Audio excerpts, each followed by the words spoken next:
கர்த்தருடைய பரிசுத்த நாமத்தை நன்றியோடு ஸ்தோத்திரிக்கிறேன். I give thanks to the holy name of God. தேவனுடைய ஜனங்கள் ஒன்றாய் சேர்ந்து ஆண்டவரை மகிமைப்படுத்துவதும் பாடுவதும் நமக்கு கிடைத்திருக்கிற ஒரு பெரிய ஸ்லாக்கியம் என்று நான் மறுபடியும் எண்ணுகிறேன். I think that it's a great privilege for the people of God to join together and sing praises of God. நான் எப்போதும் இப்படிப்பட்ட கூடிவரவுகளிலே ஞாபகப்படுத்திக் கொள்கிற ஒரு காரியம் என்னவென்றால், the one thing which I remember in all such gatherings together is, நம்முடைய ஆண்டவர் சொன்னார், என் சமூகத்துக்கு நீங்கள் வரும்போது வெறும் கையோடு வரக்கூடாது என்று சொன்னார். The Lord said, when you come to my presence you should never come empty handed. அப்பொழுது என்னுடைய இருதயத்திற்குள்ளே இப்படி ஒரு கேள்வி. Then there was a question in my mind. என் சமூகத்துக்கு வரும்போது வெறும் கையோடு வர வேண்டாம் என்று சொன்ன தேவன் அவருடைய சமூகத்திலிருந்து நம்மை அனுப்பும்போது நம்மை வெறும் கையோடு அனுப்பி விடுவாரா? And then there was a question in me that the Lord who asked that, who decided that we should not come to his presence empty handed, will he send us empty handed away when we return? நான் திரும்பவும் கேட்கிறேன். I ask again, என் சமூகத்துக்கு வெறும் கையோடு வர வேண்டாம் என்று சொன்ன ஆண்டவர் அவருடைய சமூகத்திலிருந்து நம்மை வெறும் கையோடு அனுப்பி விடுவாரா? will the Lord who has asked us not to come to his presence empty handed, will he send us empty handed from his presence? அனுப்ப மாட்டார் என்று சொல்லுகிறவர்கள் கரங்களை உயர்த்தி ஒரு அல்லேலூயா சொல்லுவோமாக. Hallelujah. நம்மை வெறும் கையோடு அனுப்பவே மாட்டார். He will never send us empty handed. நமக்கு என்ன தேவையோ அதை அவர் அறிந்திருக்கிறார். He knows all our needs. கர்த்தருக்கு ஸ்தோத்திரம். Praise be to the Lord. கர்த்தர் சமூகத்தில் வரும்போது நம் அனைவருக்கும் இருக்க வேண்டிய ஒரு மனப்பான்மை என்னவென்றால், the mentality each one of us has to have when we come to the presence of God is, மனிதர் நமக்கு செய்த தீமைகளை பார்க்கிலும் தேவன் நமக்கு செய்த நன்மைகள் ஏராளம். manifold are the good things the Lord has done to us than the evils committed to us by man. மனிதர் நமக்கு செய்த தீமைகளை பார்க்கிலும் தேவன் நமக்கு செய்த நன்மைகள் ஏராளம். many are the good things which the Lord has done to us than the evils done by man. நீங்களும் அப்படியே சொல்லுங்கள், மனிதர் நமக்கு செய்த தீமைகளை பார்க்கிலும் கர்த்தர் நமக்கு செய்த நன்மைகள் ஏராளம். ஒரு முறை நான் இதை ஒரு கன்வென்ஷன்ல இதை சொன்னேன். once I said in one of the conventions in this place. அப்பொழுது நம்முடைய கனம் பாஸ்டர் இந்த உலகத்தை விட்டு கடந்து போனார். பாஸ்டர் டியூ அவர்கள் பின்னால உட்கார்ந்திருந்தாங்க. and at that time Pastor T.U. Thomas, who has passed away from us, was behind me. சொன்ன உடனே பின்னால இருந்து எழும்பி ஓடி மைக்கு முன்னால வந்தார். as soon as I said, they rushed before the mic. அவர் மைக்கை தட்டி என்ன சொன்னார் தெரியுமா? do you know what he said, knocking the mic? மனிதர் நமக்கு செய்த தீமைகள் ஒரு கப்பு தண்ணீர் என்று சொன்னார். he said the evils done by man was like a cup of water. ஆனால் தேவன் நமக்கு செய்த நன்மைகளோ ஒரு சமுத்திரம் என்று சொன்னார். but the good things done by God is like an ocean. இந்த ஒரு கப் தண்ணீரை அந்த சமுத்திரத்தில் எடுத்து ஊற்றி விடுங்கள் என்று சொன்னார். and he told us to pour out the one cup of water into the ocean. அருமையானவர்களே, மனிதர்கள் நமக்கு செய்த தீமைகளை பார்க்கிறோம், கர்த்தர் நமக்கு செய்த நன்மைகள் ஏராளம் ஏராளம். ஹalleluya, hallelujah. many are the good things the Lord has done to us than the evils done by man. அதை எப்போது நாம் தேவ சமூகத்தில் வரும்போது உணர வேண்டும். whenever we come to the presence of God, we should realize it. ஆண்டவராகிய இயேசு கிறிஸ்துவை மனப்பூர்வமாய் நேசிக்கிற அநேகர் உலகத்தின் பல பகுதிகளில் ஜீவிக்கிறார்கள். many people who love the Lord earnestly are living in various parts of the world. முழு உலகத்தை நீங்கள் ஒரு நோக்கு பாருங்கள். just view the entire world. ஆண்டவரை நேசிக்கிற இருதயமுடையவர்கள் உலகத்தின் பல பகுதிகளிலும் ஆங்காங்கே இருக்கிறார்கள். people who have the heart to love the Lord are found in various places of the world. ஒரு சிறு சம்பவம் சொல்லுகிறேன். I will just narrate a small incident. கர்த்தரை நேசிக்கிற மக்கள் இருக்கிறார்கள் என்பதற்கு சான்றாக ஒரு சிறிய சம்பவம் சொல்லுகிறேன். I will narrate a thing to prove that there are people who are loving the Lord in the world. வட ஆப்பிரிக்காவிலே இந்த சுற்றுலா பிரயாணி ஒருவர் அங்கே சுற்றி பார்க்கும்படி ஆயிப்போனார். into North America, North Africa, tourists went there to see the country around. அவர் ஒவ்வொரு இடமாய் பார்த்து வரும்போது ஒரு வயலிலே ஒரு விவசாயி உழுது கொண்டிருப்பதை பார்த்தார். as he was going through the places, he saw a farmer plowing in a land. அந்த காட்சி அவருக்கு ஒரு புதுமையாக இருந்தது. That scene was a marvel to him. காரணம் என்னவென்றால் அந்த விவசாயி உழுகிற கலப்பையிலே மாடுகள் இல்லை. And there was no oxen for the plow he was plowing. இவர் ஆச்சரியமாய் பார்த்து கொண்டிருந்தார். He was looking earnestly and anxiously. அந்த கலப்பை ரெண்டு வாலிப பையன்கள் ரெண்டு வாலிபர்கள் அந்த கலப்பை இழுக்கிறதை இவர் கண்டார். He saw two youths drawing that yoke. பக்கத்திலே வந்தார். He came closer. இது என்ன காரியம் என்று கேட்டார். He asked the reason for that. ஏன் கலப்பையில் மாடுகள் இல்லை? Why there is no oxen drawing the plow? அப்பொழுது இந்த விவசாயி அவருக்கு பதில் சொல்ல தொடங்கினார். Then the farmer began to give his answer.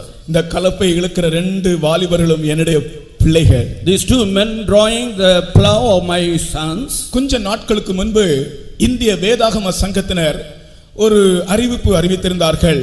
வேதாகமம் பிரிண்ட் செய்யும்படியாக பணம் தேவையாக இருக்கிறது, மனோபூர்வமாக உதவி செய்ய முன் வருகிறவர்கள் உதவி செய்யலாம் என்று அறிவித்திருந்தார்கள். 2 months back there was a declaration from the Bible Society of India that whoever wanted to help in printing the Bible could come forward and help them freely. இதை என்னுடைய ரெண்டு வாலிப பிள்ளைகளும் பார்த்தார்கள்.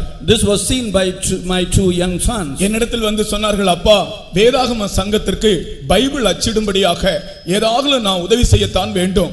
They told me, my father, we have to help the Bible Society to print the Bibles. ஆனால் அந்த நாட்களில் எனக்கு வேதாகம சங்கத்திற்கு கொடுக்க எங்கள் குடும்பத்தில் ஒன்றுமே இல்லை, மிகவும் வறுமையிலே போய் கொண்டிருந்தோம். Because we were going through poverty in those days, we didn't have anything to offer to the Bible Society in those days. அப்பொழுது என்னுடைய பிள்ளைகள் சொன்னார்கள், நம்முடைய ரெண்டு காளைகளை விற்போம், பைபிள் சொசைட்டி கொடுப்போம், நாங்கள் கலப்பை இயேசுவின் நாமத்தில் இழுக்கிறோம் என்று சொன்னார்கள். Then they told, let us sell both the oxen and pay the money to the Bible Society, and instead of the oxen we will draw the plow. நீங்கள் எல்லாரும் தேவனுடைய பிள்ளைகள். இதற்கு மேல் நான் இதை சொல்ல விரும்பவில்லை. மனிதருடைய இருதயம் எப்படி இருக்கிறது பாருங்கள். And you are all children of God. I do not want to narrate further. You see the kind of mind the people of God have. ரெண்டு மாடுகளையும் விற்று வேதாகமம் பிரிண்ட் செய்யும்படியாய் கொடுத்துவிட்டு அந்த பிள்ளைகள் கலப்பை இழுக்கிறார்கள். அவர்களுடைய இருதயம் இயேசுவை எவ்வளவு நேசிக்கிறார். And how much the heart of those people who have sold their two or both oxen to help the Bible Society of India to print the Bible, and they were working instead of the oxen. இப்படி பல இடங்களிலே கர்த்தராகிய இயேசு கிறிஸ்துவை நேசிக்கிறவர்கள் இருக்கிறார்கள் என்று நான் உங்களுக்கு அறிவிக்கிறேன். I am declaring to you that there are many people in various parts of the world who are loving God. கர்த்தரை நேசிக்கிறவர்களை அவர் அறிந்திருக்கிறார். God knows the people who love him. சமீபத்திலே ஒரு வார்த்தை எனக்கு உண்டானது, என்னை நேசிக்கிறவர்களுக்கும் என்னை நேசிக்காதவர்களுக்கும் நான் சீக்கிரமாய் வித்தியாசத்தை காண்பிக்க போகிறேன். Recently there was a word to me saying that I am going to see the difference of the people who love me and those who do not love me.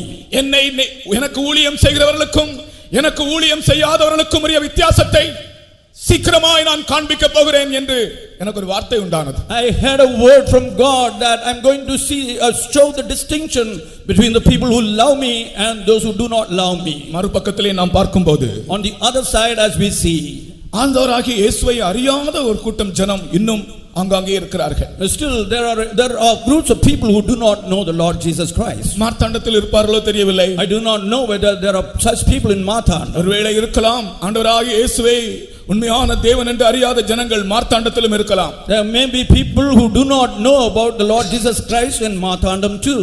அவர்களுக்காக நம்முடைய கரங்களை உயர்த்தி அவர்களும் ஆண்டவராகிய இயேசுவை இந்த கன்வென்ஷன் மூலமாக அறிந்து கொள்ளும்படியாக மனப்பூர்வமாய் நம்முடைய ரெண்டு கரங்களை உயர்த்தி ஆண்டவரை ஸ்தோத்திரிப்போமாக. Hallelujah. Hallelujah. Hallelujah. Hallelujah. Hallelujah. Hallelujah. Hallelujah. Hallelujah. Amen. Hallelujah. இன்று இந்த கூட்டத்தொடரின் மூன்றாம் நாள் கூட்டம். Today is the third day of this series of convention. இந்த மூன்றாம் நாள் கூட்டம் முடிந்து நீங்கள் போகும்போது தேவனுடைய ஒரு அக்கினியோடு நீங்கள் போக வேண்டும். As you return from this meeting, you should go with the fire of God. இன்றைக்கு நீங்கள் இந்த இடத்திலே வந்திருக்கிற நீங்கள் ஒரு பிரசங்கியாரையோ ஒரு பிரசங்கத்தையோ எதிர்பார்த்து வந்திருந்தால் நீங்கள் போகும்போது ஒரு அக்கினியோடு போக முடியாது. You cannot return with a fire if you have come expecting a preacher or a sermon. ஒரு பிரசங்கியாரையோ ஒரு பிரசங்கத்தையோ நீங்கள் எதிர்பார்த்து வந்திருந்தால் அக்கினி இல்லாதவர்களாகவே நீங்கள் திரும்பி போவீர்கள். ஆனால் இயேசுவை எதிர்பார்த்து வந்திருந்தால் நிச்சயமாய் ஒரு அக்கினியோடு அவர் உங்களை அனுப்புவார். If you have come to this place with the expectation of a preacher or a sermon, you will go without the fire. But if you have come to this place expecting the Lord Jesus Christ, you will go with fire. அடிக்கடி நாம் விடுகிற ஒரு தவறு என்னவென்றால், ஒரு கூட்டத்திற்கு போகும்போது பிரசங்கியார் யார் என்று பார்க்கிறோம், பிரசங்கம் என்ன என்று பார்க்கிறோம், இயேசுவை காணாதவர்களாகவே திரும்பி போய் விடுகிறோம். The oft repeated mistakes we are committing is whenever we go to the meetings is that we are looking for the preacher and we do not consider about the Lord Jesus Christ. தமஸ்குவுக்கு போகிற வழியிலே சவுல் என்னப்பட்ட வாலிபன் ஒரு பிரசங்கியாரையோ ஒரு பிரசங்கத்தையோ அவன் சந்திக்கவில்லை, இயேசுவையே சந்தித்து விட்டான். On the way to Damascus, the young man called Saul did not meet the preacher, but he met with the Lord Jesus Christ. இயேசு கிறிஸ்து அவரை நேரடியாய் சந்தித்து விட்டான். It was the Lord Jesus Christ who confronted him directly. நிகழ்ந்தது என்னவென்றால், what happened then? அவனுடைய வாழ்க்கை மாறியது. His life changed. அவனுடைய முரட்டாட்டம் மாறியது. And his hardness changed. மூடப்பட்ட அவனுடைய மனக்கண்கள் திறந்தன. And the eyes of understanding of that man was opened. புறக்கண்கள் குருடாயின. His outer eyes became blind. மனக்கண்கள் பிரகாசமாயின. His eyes of understanding became bright. இதுவரைக்கும் யாருக்கு விரோதமாய் கிரியை செய்து கொண்டிருந்தானோ அவரை ஆண்டவரே என்று கூப்பிடத்தக்கதாக அவனுடைய வாய் சுத்தமான வாயாய் மாறிவிட்டது. His mouth became pure as to call the person whom he was persecuting till now to call him Lord. வாழ்க்கையில் அக்கினி இறங்கியது. And the fire descended in the word. தேவனுடைய அந்த பரம அக்கினி, பரிசுத்த அக்கினி அவனுடைய இருதயத்தின் அக்கினியாக மாறியது. The heavenly voice of fire of the Lord became the fire of his heart. இன்றைக்கு அதுதான் கர்த்தர் உங்களுக்கு செய்ய போகிறார். And that's what God is going to do for you. நான் இயேசுவை நோக்கி வந்திருக்கிறேன். And I've come seeking Jesus. இயேசுவின் முகத்தை நான் பார்க்கும்படி வந்திருக்கிறேன். I've come to see the face of Jesus. இயேசுவிடத்திலிருந்து உதவி பெறும்படி வந்திருக்கிறேன். I've come to seek to get the help of Jesus. அப்படி நீங்கள் யாராகிலும் இந்த இடத்திலே வந்ததுண்டானால் உங்களை வெறுமையாக அவர் அனுப்ப மாட்டார், அக்கினியோடு அனுப்புவார். If you have come with that intention, he will not return you empty handed but with a fire. மோசே அக்கினியினால் அழைக்கப்பட்டான். Moses was called with a fire. எலியா அக்கினியை வரவழைத்தான். Elijah brought down fire. மீகா தீர்க்கதரிசி அக்கினியை பற்றி தீர்க்க தரிசனம் சொன்னான். Micah prophesied about the fire. யோவான் ஸ்நானனோ அக்கினியினால் ஸ்நானம் அபிஷேகம் கொடுக்கிறவரை குறித்து பேசினான். And John the Baptist spoke with about the one who was baptizing with the fire. அந்த அக்கினி அபிஷேகத்தை நான் விரும்புகிறேன் என்று சொல்லுகிறவர்கள் உங்களுடைய கைகளை தட்டி ஆண்டவரை மகிமைப்படுத்துங்கள். ஹல்லேலூயா, ஆமென், ஆமென், ஹல்லேலூயா. பிபாகாஷபாலா கரபகதுலா பகஷினா ஓ ரிபியாலா கதுலா பகஷினா பலகதுலாம் கரபாலா கதுலா ரிஷ்மெகானியம் திரபஹலா இடபரகதுலா. என் பிள்ளைகளே, உங்களுடைய இருதயத்தை நான் அக்கினி எரிகிற இருதயமாக மாற்றுகிறேன். My children, I am changing your heart into the ones which are burning with fire. நானே உங்களை அழைத்த தேவன். I am the Lord who has called you. நானே உலகத்தை சிருஷ்டித்தவர். I am the one who created the world. என்னால் கூடாத காரியம் இல்லை. There is nothing impossible with me. ஆகையால் இப்பொழுது நீங்கள் என்னை விசுவாசித்தால் என்னுடைய மகிமையை காண்பீர்கள் என்று கர்த்தர் சொல்லுகிறார். Therefore the Lord says, if you believe me, you shall see my glory. அல்லேலூயா, அல்லேலூயா, அல்லேலூயா என்றென்றும் அல்லேலூயா, அல்லேலூயா, அல்லேலூயா என்றென்றும் ஆனந்தமாய் ஆனந்தமாய் ஆர்ப்பரிப்போம் என்றென்றும் ஆனந்தமாய் ஆனந்தமாய் ஆர்ப்பரிப்போம் என்றென்றும் அல்லேலூயா, அல்லேலூயா, அல்லேலூயா என்றென்றும் அல்லேலூயா, அல்லேலூயா, அல்லேலூயா என்றென்றும் ஆனந்தமாய் ஆனந்தமாய் ஆர்ப்பரிப்போம் என்றென்றும் ஆனந்தமாய் ஆனந்தமாய் ஆர்ப்பரிப்போம் என்றென்றும் அல்லேலூயா, அல்லேலூயா. இதை ஒரு கன்வென்ஷன் என்று அழைக்கிறதில்லை. I do not call it a convention. இதை நான் ஒரு சிலுவை போர், ஒரு crusade என்று தான் அழைக்கிறேன். I call it a cross. இது ஒரு crusade. This is a crusade. இது ஒரு சிலுவை போர். And this is a war of the cross. கர்த்தருக்கு ஸ்தோத்திரம். Praise be to the Lord. புனித பூமியை மனிதர்கள் ஆளக்கூடாது, மேசியாதான் ஆள வேண்டும் என்ற நோக்கத்தோடு நடத்தப்பட்ட போர்தான் சிலுவை போர். The war of the cross was one that the earth should not be ruled by man but by God. யூத சரித்திரத்தை படித்து பாருங்கள். Study the history of the Jews. அவர்கள் பல தடவை crusade சிலுவை போர்கள் நடத்தி தோல்வி அடைந்தார்கள். They failed by conducting various crusades. காரணம் அவர்களுடைய நோக்கங்கள் சிதறடிக்கப்பட்டு விட்டன. Because their purposes were scattered. நிச்சயமாக மேசியாவே ஆளுகை செய்ய வேண்டும் என்ற நோக்கத்தோடு தான் இந்த கூட்டத்தை நாங்கள் நடத்துகிறோம். We are conducting these meetings with the intention that they should be led by God. உன்னுடைய ஜீவியம் கர்த்தரால் ஆளுகை செய்யப்பட வேண்டும். And your life should be reigned in by God. உங்களுடைய குடும்பங்கள் கர்த்தருடைய ஆளுகைக்குள் வர வேண்டும். And your family should be brought into the rule of God. உன்னுடைய வேலை கர்த்தருடைய ஆளுகைக்குள் வர வேண்டும். And your work should come into the reign of God. கர்த்தர் ராஜரிகம் பண்ணுகிறார். The Lord reigns. அதை அறிவிக்கும்படி தான் இந்த கூட்டங்கள் நடத்துகிறோம். These meetings are conducted to proclaim it. ஆகையால் இந்த கூட்டங்கள் வெறும் ஒரு கன்வென்ஷன் அல்ல. And these meetings are not mere conventions. இது ஒரு சிலுவை போர். This is a crusade. நிச்சயமாய் ஆண்டவருடைய வல்லமை வெளிப்படும். Definitely the power of God will be revealed. ஆண்டவருடைய ஆளுகை வெளிப்படும். The ruling of the Lord will be revealed. சாத்தானிய வல்லமைகள் கீழ்ப்படுத்தப்படும். Now all the powers of Satan will be defeated. தேவ ஜனங்களை கட்டி வைத்திருக்கிற கட்டுகள் அவிழ்க்கப்படும். All the bonds which are tying the people of God will be removed. உங்களுடைய இதயத்தில் இருக்கிற துக்கங்கள் மாறும். All the sorrows of your heart will be removed. உங்களை அடிமைப்படுத்தி இருக்கிற அடிமைத்தன நுகங்கள் முறிக்கப்படும். The yokes of bondage which are captivating you will be broken. ஏசாயா தீர்க்கதரிசன புத்தகம் 32ஆம் அதிகாரம் முதல் வசனத்தை வாசிப்போம். Let us read Isaiah chapter 32 verse 1. இதோ ஒரு ராஜா நீதியாக அரசாளுவார், பிரபுக்களும் நியாயமாக துரைத்தனம் பண்ணுவார்கள். Behold, a king shall reign in righteousness and princes shall rule in judgment.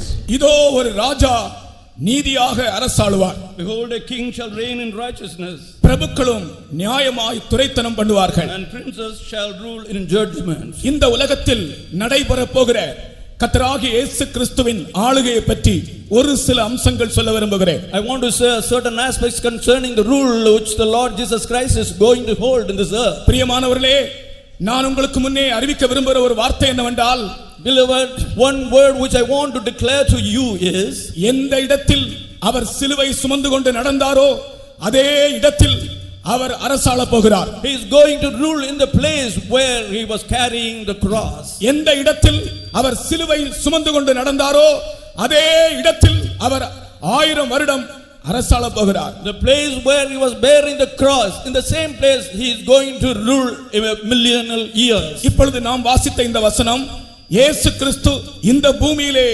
நியாயமாய் நீதியாய் அரசாள போகிறார் என்பதை குறித்துள்ள ஒரு தீர்க்க தரிசன வார்த்தையாகும். The word which we read now is a prophecy concerning the righteous and judgment rule of the Lord Jesus Christ. கர்த்தருக்கு ஸ்தோத்திரம். Praise be to the Lord. எல்லாரும் 1000 வருட அரசாட்சி 1000 வருட அரசாட்சி என்று சொல்வது உண்மை.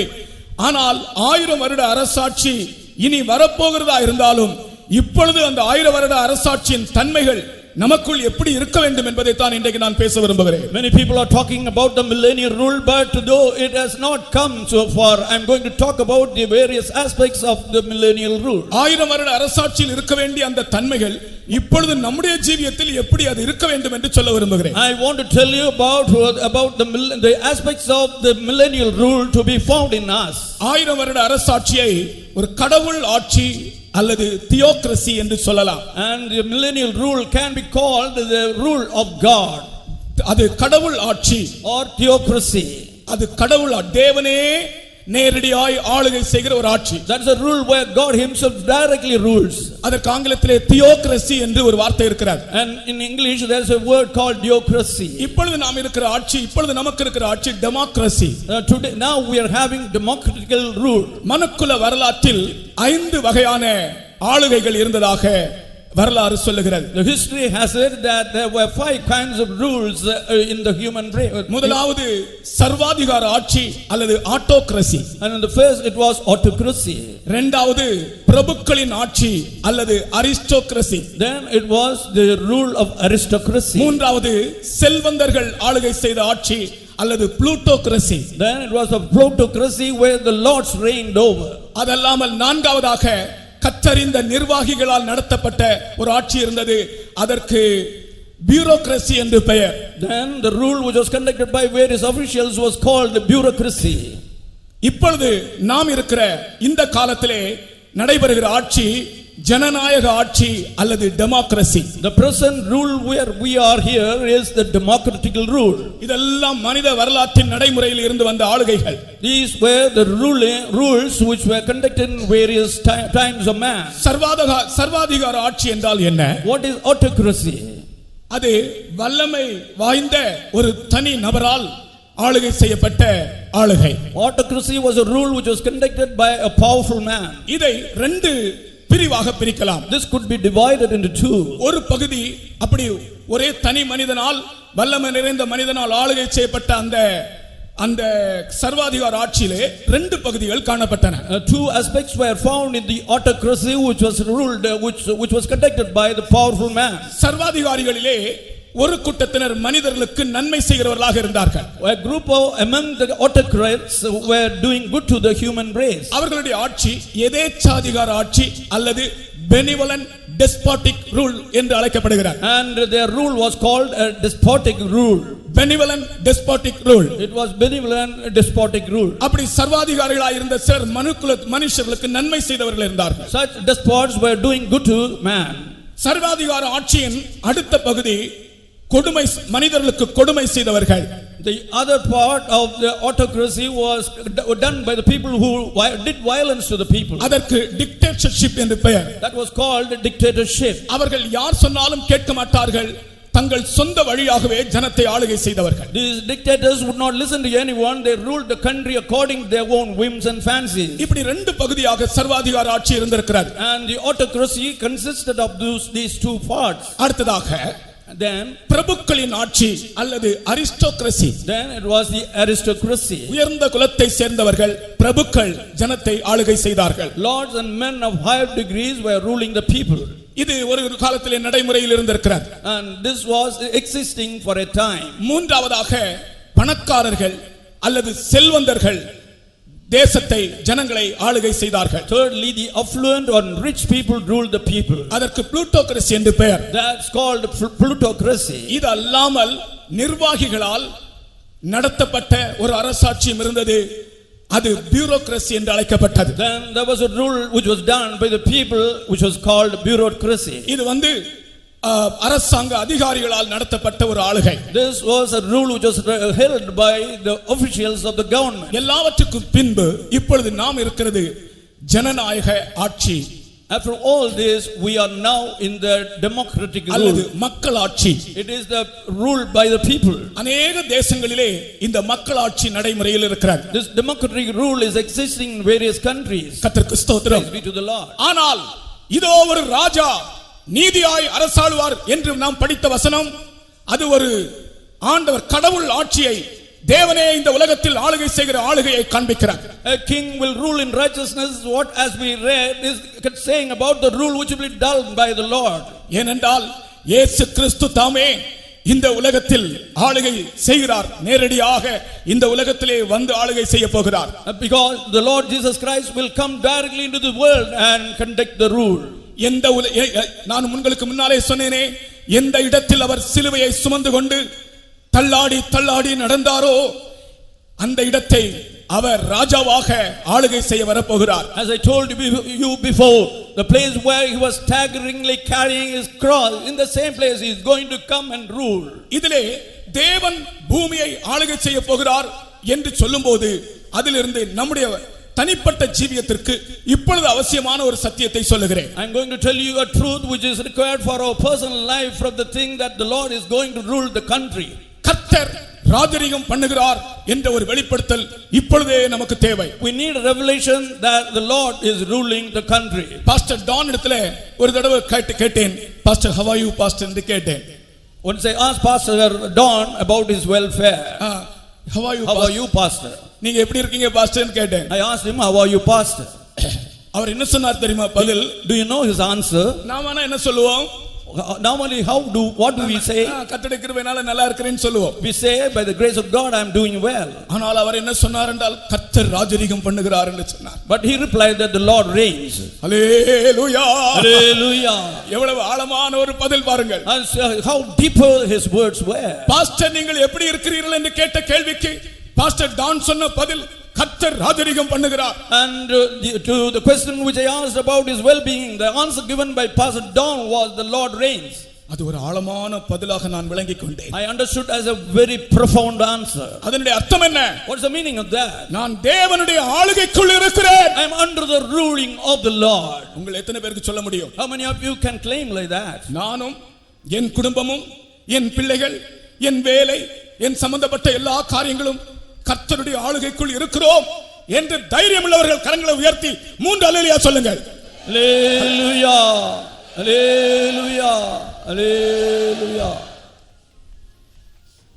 இந்த அல்லேலூயாவுல கொஞ்சம் சந்தேகம் கலந்திருக்கு. And this hallelujah is mixed with little doubt. இந்த சமயத்தில் நீங்கள் போடுகிற அல்லேலூயா அது ஒரு ஆர்ப்பரிப்பின் சத்தமாக காணப்பட்டிருக்கும். And otherwise the hallelujah shouting would have been a triumphant one. நான் சொல்லுகிறேன் 1000 வருட அரசாட்சியில் இயேசு கிறிஸ்து இந்த பூமியிலே வந்து ஆளுகை செய்ய போகிறார் என்று சொல்வதை விட இப்பொழுது தேவன் என்னை ஆளுகை செய்து கொண்டிருக்கிறார் என்று சொல்லுகிற சத்தியம் எவ்வளவு ஒரு பெரிய சத்தியமாக இருக்கிறது. When I am telling you that the Lord Jesus Christ is coming into the world to rule for 1,000 years and he is ruling me now, what a great truth என்னை it is. கேட்கிற அருமையானவர்களே, கர்த்தர் உங்களை ஆளுகை செய்ய விரும்புகிறார். இந்த கூட்டத்திலே, இந்த 3ஆம் நாள் கூட்டத்திலே அதை நீங்கள் விசுவாசித்து திரும்பி போங்கள். And beloved, those who are listening to me, the Lord is going to rule over you and today you are going to returning. அந்த சந்தர்ப்பத்தை எனக்கு மறக்கவே முடியாது. பாஸ்டர் டான் இடத்துல நான் கேட்ட அந்த சந்தர்ப்பத்தை மறக்கவே முடியாது. அவர் சொன்னார், பாஸ்டர் நீங்கள் எப்படி இருக்கீங்க? நான் என்ன எதிர்பார்த்தேன் என்றால் நான் கர்த்தருடைய கிருபையினால நன்றாக இருக்கிறேன், நீங்க எப்படி இருக்கீங்கன்னு கேட்பார். நான் அப்படிதான் நான் செய்வோம். யாராவது நம்ம இடத்துல வந்து பிரதர் நீங்க பிரதர் எப்படி இருக்கீங்கன்னு கேட்டா அவர் சொல்வார் நான் நல்லா இருக்கிறேன், நான் நல்லா இருக்கிறேன் கர்த்தருடைய கிருபையினால, நீங்க எப்படி இருக்கீங்கன்னு கேட்பார். அதோட முடிஞ்சிரும். ஆனால் அவர் சொன்ன பதில் தேவன் ராஜரீகம் பண்ணுகிறார். His answer was God reigns. கர்த்தர் ராஜரீகம் பண்ணுகிறதற்கு தான் நான் உங்களுக்கு சொன்னேன் தியோக்ரசி. Theocracy is the word I use for the rule of God. இன்னொரு வார்த்தை இருக்கிறது ஆங்கிலத்திலே theophany. The theophany is another word in English for that. அது என்ன தெரியுமா? தேவன் தாமே வந்து பிரத்யட்சமாய் தரிசனம் கொடுப்பது. The Lord himself coming and explicitly giving his vision. தேவனே வந்து உன்னோடு பேசுவது. அது theophany. Theophany is God himself coming to you and speaking directly to you. ஆபிரகாமுடைய வீட்டுக்கு ஆண்டவர் வந்து அவனுடைய கையை பிடித்து வெளியே கொண்டு போய் அந்த ராத்திரியிலே வானத்தை காண்பித்து நட்சத்திரங்களை காண்பித்து அவனோடு பேசினார். அது theophany. And God into the house of Abraham, he came into his house, held his hand, took him outside and showed the heaven and the stars there. And that is called theophany. கர்த்தர் ஆளுகை செய்யவும் செய்வார், கர்த்தர் அந்தந்த நேரத்தில் உனக்கு வெளிப்படவும் செய்வார். The Lord will rule as well as he will appear to you from time to time. இதெல்லாம் வாழ்க்கையினுடைய அனுபவங்கள், இது தத்துவங்கள் அல்ல. These are the mere experiences of life and not mere principles. வாழ்க்கையினுடைய அனுபவங்கள். These are the experiences of life. ஏழையோ பணக்காரனோ அதை பற்றி பிரச்சனை இல்லை. And there's no difference whether you are a rich person or a poor man. நீ உயர்ந்த ஜாதியோ தாழ்ந்த ஜாதியோ அதை பற்றி பிரச்சனை இல்லை. It does not make a difference whether you are of a high caste or a low caste. கர்த்தர் உன்னை ஆளுகை செய்கிறாரா?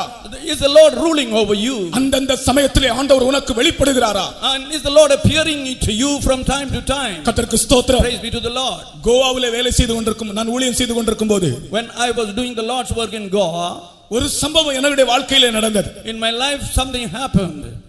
நான் அதை மறக்க முடியாத ஒரு சந்தர்ப்பம். It's a time I cannot forget. ஃபெய்த்தும் நம்முடைய நான் அதெல்லாம் சொல்ல எனக்கு சமயம் இல்லை. I'm short of time to tell all this. ஒரு நாள் நான் ஒரு குறிப்பிட்ட இடத்துக்கு நான் நடந்து போய் கொண்டிருந்தேன். I was walking to a particular place. 8 மணிக்கு முன்னால் அங்க போக வேண்டும். I had to reach there before 8 o'clock. எனக்கு வண்டி இல்லை, ஃபெய்த்தும்ல வண்டி கிடையாது. And there was no vehicle in the faith home. அன்றைக்கு திடீரென்று பார்த்தால் வண்டியும் ஆட்டோ ரிக்ஷா எதுவும் ஓடவில்லை. And on that day the auto rickshaws and vehicles were off the road. ஆனால் 8 மணிக்கு நான் குறிப்பிட்ட ஒரு ஆளை சந்திக்க வேண்டும். But I had to meet a particular person at 8 o'clock. வண்டி ஓடாத விஷயம் எனக்கு தெரியாது. And I I was unaware of the thing that vehicles were not plying. கடைசில பார்த்தால் வண்டியே இல்லை. And finally there were no vehicles. நான் நடந்து போய் கொண்டிருக்கிறேன். I kept on walking. எப்படியும் 8 மணிக்கு முன்னால போக முடியாது. And anyway I could not reach before 8 o'clock. துக்கத்தோடு நான் போய் கொண்டிருக்கும்போது Griefly I was walking. திடீரென்று ஒரு மோட்டார் பைக் வந்து என் முன்னால நின்றது. Suddenly a motorcycle came and stood before me. கோவாவுல இந்த ஹையர் மோட்டார் பைக் உண்டு, அதாவது வாடகை மோட்டார் பைக் உண்டு, வாடகை கார் இருக்கிறது போல அங்க வாடகை மோட்டார் பைக் உண்டு. நான் யோசிச்சேன் அந்த மோட்டார் பைக் தான் நினைத்தேன். There were higher bikes and I thought it was one of them. ஏறு கொங்கணி பாஷை, அந்த இடத்துல கொங்கணி பாஷையில என்னை வண்டியில ஏறும்படி சொன்னான். And he told me in the Konkani language to get on to the bike. நான் ஏறினேன். I got on it. எங்கே போக வேண்டும் என்று சொல்லவில்லை. I did not tell him where to go. அவனே போகிறான். He went on. சரியாக நான் போக வேண்டிய அந்த வீட்டின் வாசல் படியில கொண்டு போய் நிறுத்தினான். See, he exactly took me and I made me to light off in front of the house where I was supposed to go. அப்பொழுது எனக்கு சரியான அண்டர்ஸ்டாண்டிங் இல்லை. And then I did not have a proper understanding of the thing. நான் கீழே இறங்கி பர்ஸை திறந்து அவனுக்கு பணம் எடுத்து கொடுக்க முடியாது. பர்ஸ் திறக்கும்போது திறந்து கண்ணை எந்த பக்கத்துல பார்த்தால் ஆளை காணோம். When I lighted down and opened the purse and wanted to pay him, he was not seen there. கர்த்தருடைய ஆளுகைக்குள்ளே இருக்கிற ஒரு மனிதனுக்கு கர்த்தர் வெளிப்படுவார். God will appear to the man who is under his rule. நீ படித்தவனா படிக்காதவனா அதை கர்த்தர் பார்க்க மாட்டார். God does not mind whether you are a scholar or an ignorant person. நீ கர்த்தருடைய ஆளுகைக்கு உன்னை ஒப்புக்கொடுத்த ஒரு ஆளாக இருந்தால் நிச்சயமாக ஏற்ற சமயத்திலே எந்த இடத்துல இருந்தாலும் கர்த்தர் வெளிப்படுவார். அதுதான் theophany. And theophany is if you are a man who is committed to the will of the Lord, he will appear to you in the appropriate time when you require his presence. உங்களை கேட்டால் நீங்களும் எத்தனை பேர் சாட்சி சொல்வீர்கள்? And if you are asked, how many of you will testify? கர்த்தர் ராஜரிகம் பண்ணுகிறார். The Lord reigns. நாம் எல்லாரும் சத்தமாக சொல்வோம், கர்த்தர் ராஜரிகம் பண்ணுகிறார். கர்த்தர் ராஜரிகம் பண்ணுகிறார்.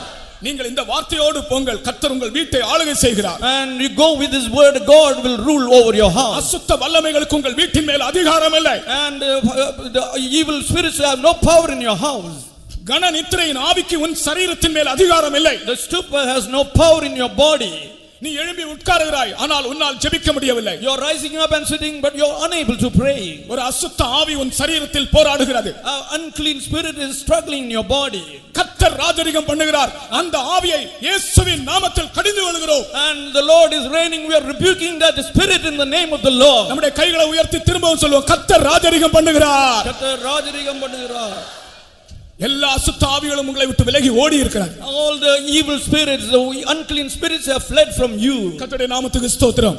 Praise be to the name of the Lord.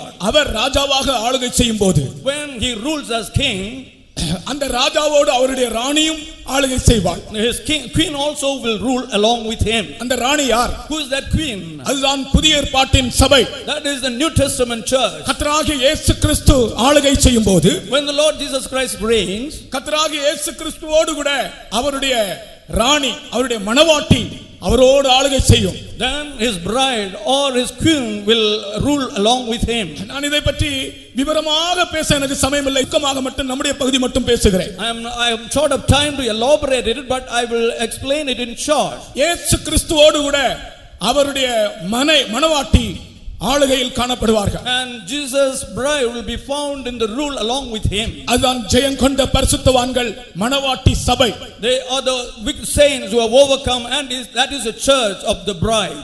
நானும் நீங்களும் அவரோடு ஆளுகை செய்ய வேண்டும். அதுதான் கர்த்தர் விரும்புகிறார். What the Lord desires is that you and I should reign with him.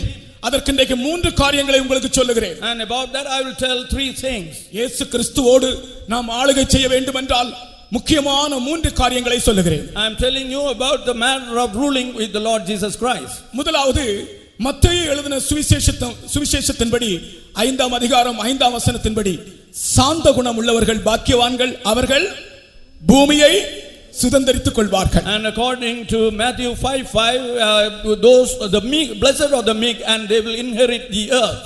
அவரோடு ஆளுகை செய்கிறவர்களுடைய 3 தன்மைகள், எத்தனையோ தன்மைகள் உண்டு, முக்கியமான 3 காரியங்களை சொல்லுகிறேன். I am going to explain about 3 natures of the people who are going to rule with him.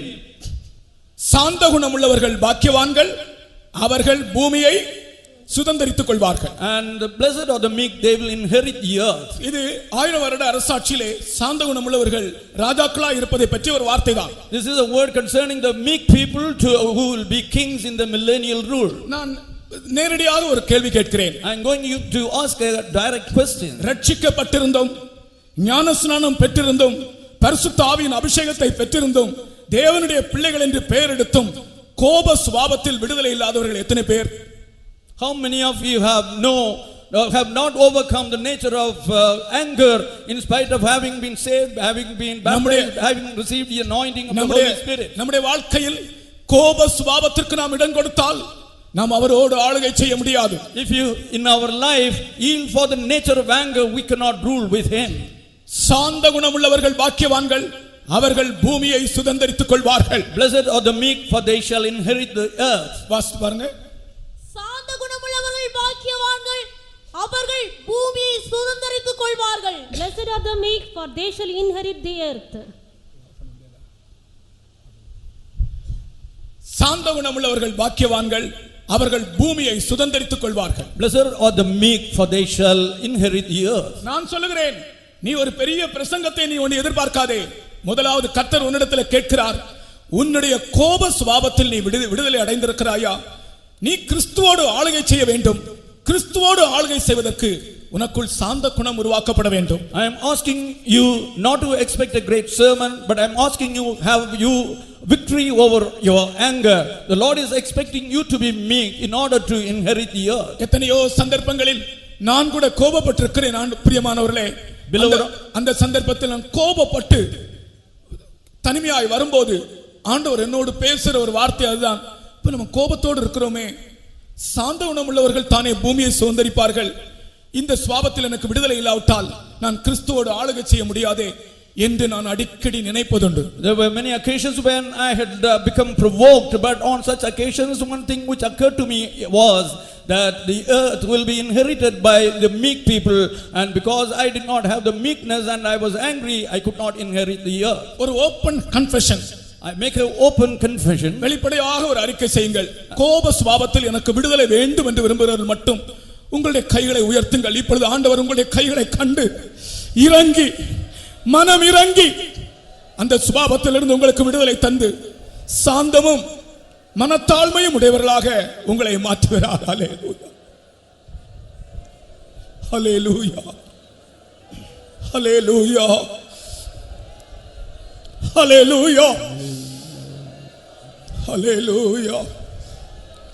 கைகளை போடுங்கள், இதை விசுவாசித்து போங்கள்.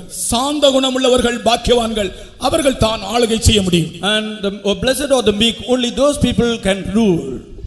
இரண்டாவதாக, second thing is, வெளிப்படுத்தின விசேஷம் 20ஆம் அதிகாரத்தின்படி, according to Revelations 20, ஜெயம் கொள்ளுகிறவன் எவனோ அவன்தான் சிங்காசனத்தில் இருப்பான். The overcomer will only be enthroned. கர்த்தருக்கு ஸ்தோத்திரம். Praise be to the Lord. ஜெயம் கொள்ளுகிறவன் தான் சிங்காசனத்தை சுதந்தரிப்பான். Only those who overcome will inherit the throne. சிங்காசனம் என்பது ஆளுகையை காண்பிக்கிறது. The throne reveals rule. அப்படி என்றால் ஜெய ஜீவியம் யாருக்கு இருக்கிறதோ அவர்கள் தான் கிறிஸ்துவோடு ஆளுகை செய்ய முடியும். That means only those who have an overcoming life will be able to rule with Jesus Christ. இப்பொழுது நீங்கள் உங்கள் ஒவ்வொருவரையும் தனிப்பட்ட முறையில் பாருங்கள். ஜெய ஜீவியம் உங்களுக்குள் இருக்கிறதா? அதான் கர்த்தர் கேட்கிறார். And now each of you examine yourselves whether you have an overcoming life, and that is what the Lord expects from you now. புருஷனும் மனைவியும் தான் மிகவும் நெருக்கமான அன்போடு காணப்படுகிறார்கள். The husband and wife are found with a close love. ஆனால் புருஷன் மனைவிக்கோ மனைவி புருஷனுக்கோ ஜெயஜீவியம் கொடுக்க முடியாது. But a husband cannot give a victorious life to the husband, and the husband cannot give a victorious life to the wife. அதை தருகிறவர் தேவன்தான். It is the Lord who gives that. ஆகையால் ஜெயஜீவியத்தை குறித்து நீங்கள் மிகவும் தாற்பரியமுடையவர்களாக பாரமுடையவர்களாய் காணப்பட வேண்டும். Therefore you should be earnest and burdensome about the victorious life. நாம் ஏதோ பேசுகிறோம், ஏதோ நடக்கிறோம், ஆனால் கர்த்தர் நேரடியாக ஒரு கேள்வி கேட்கிறார். உன்னுடைய ஜீவியத்திலே நீ உனக்கு ஜெய ஜீவியம் இருக்கிறதா? We are saying something and we are conducting ourselves in different ways, but there is a question from God whether you are leading a victorious life. மாம்சத்தின் இச்சைகள், கண்களின் இச்சைகள், இவைகளிலிருந்து உனக்கு ஜெயம் இருக்கிறதா? Have you overcome the lust of the eyes and the lust of the flesh? மனுஷிகமான சுபாவங்கள், கெட்ட பழக்க வழக்கங்கள், இவைகளிலிருந்து உனக்கு விடுதலை இருக்கிறதா? Do you have a different, you have a deliverance from carnal nature and bad habits? சமீபத்திலே ஒரு வாலிப சகோதரி சாட்சி சொன்னார்கள். Recently a young sister testified. மிகவும் அந்த சாட்சி ஜீவனாக இருந்தது. That testimony was a life giving one. அவர்கள் என்ன சொன்னார்கள் தெரியுமா? Do you know what she said? ஒரு காலத்திலே நான் பாவத்தின் பின்னே ஓடிக்கொண்டிருந்தேன். Once I was following sin.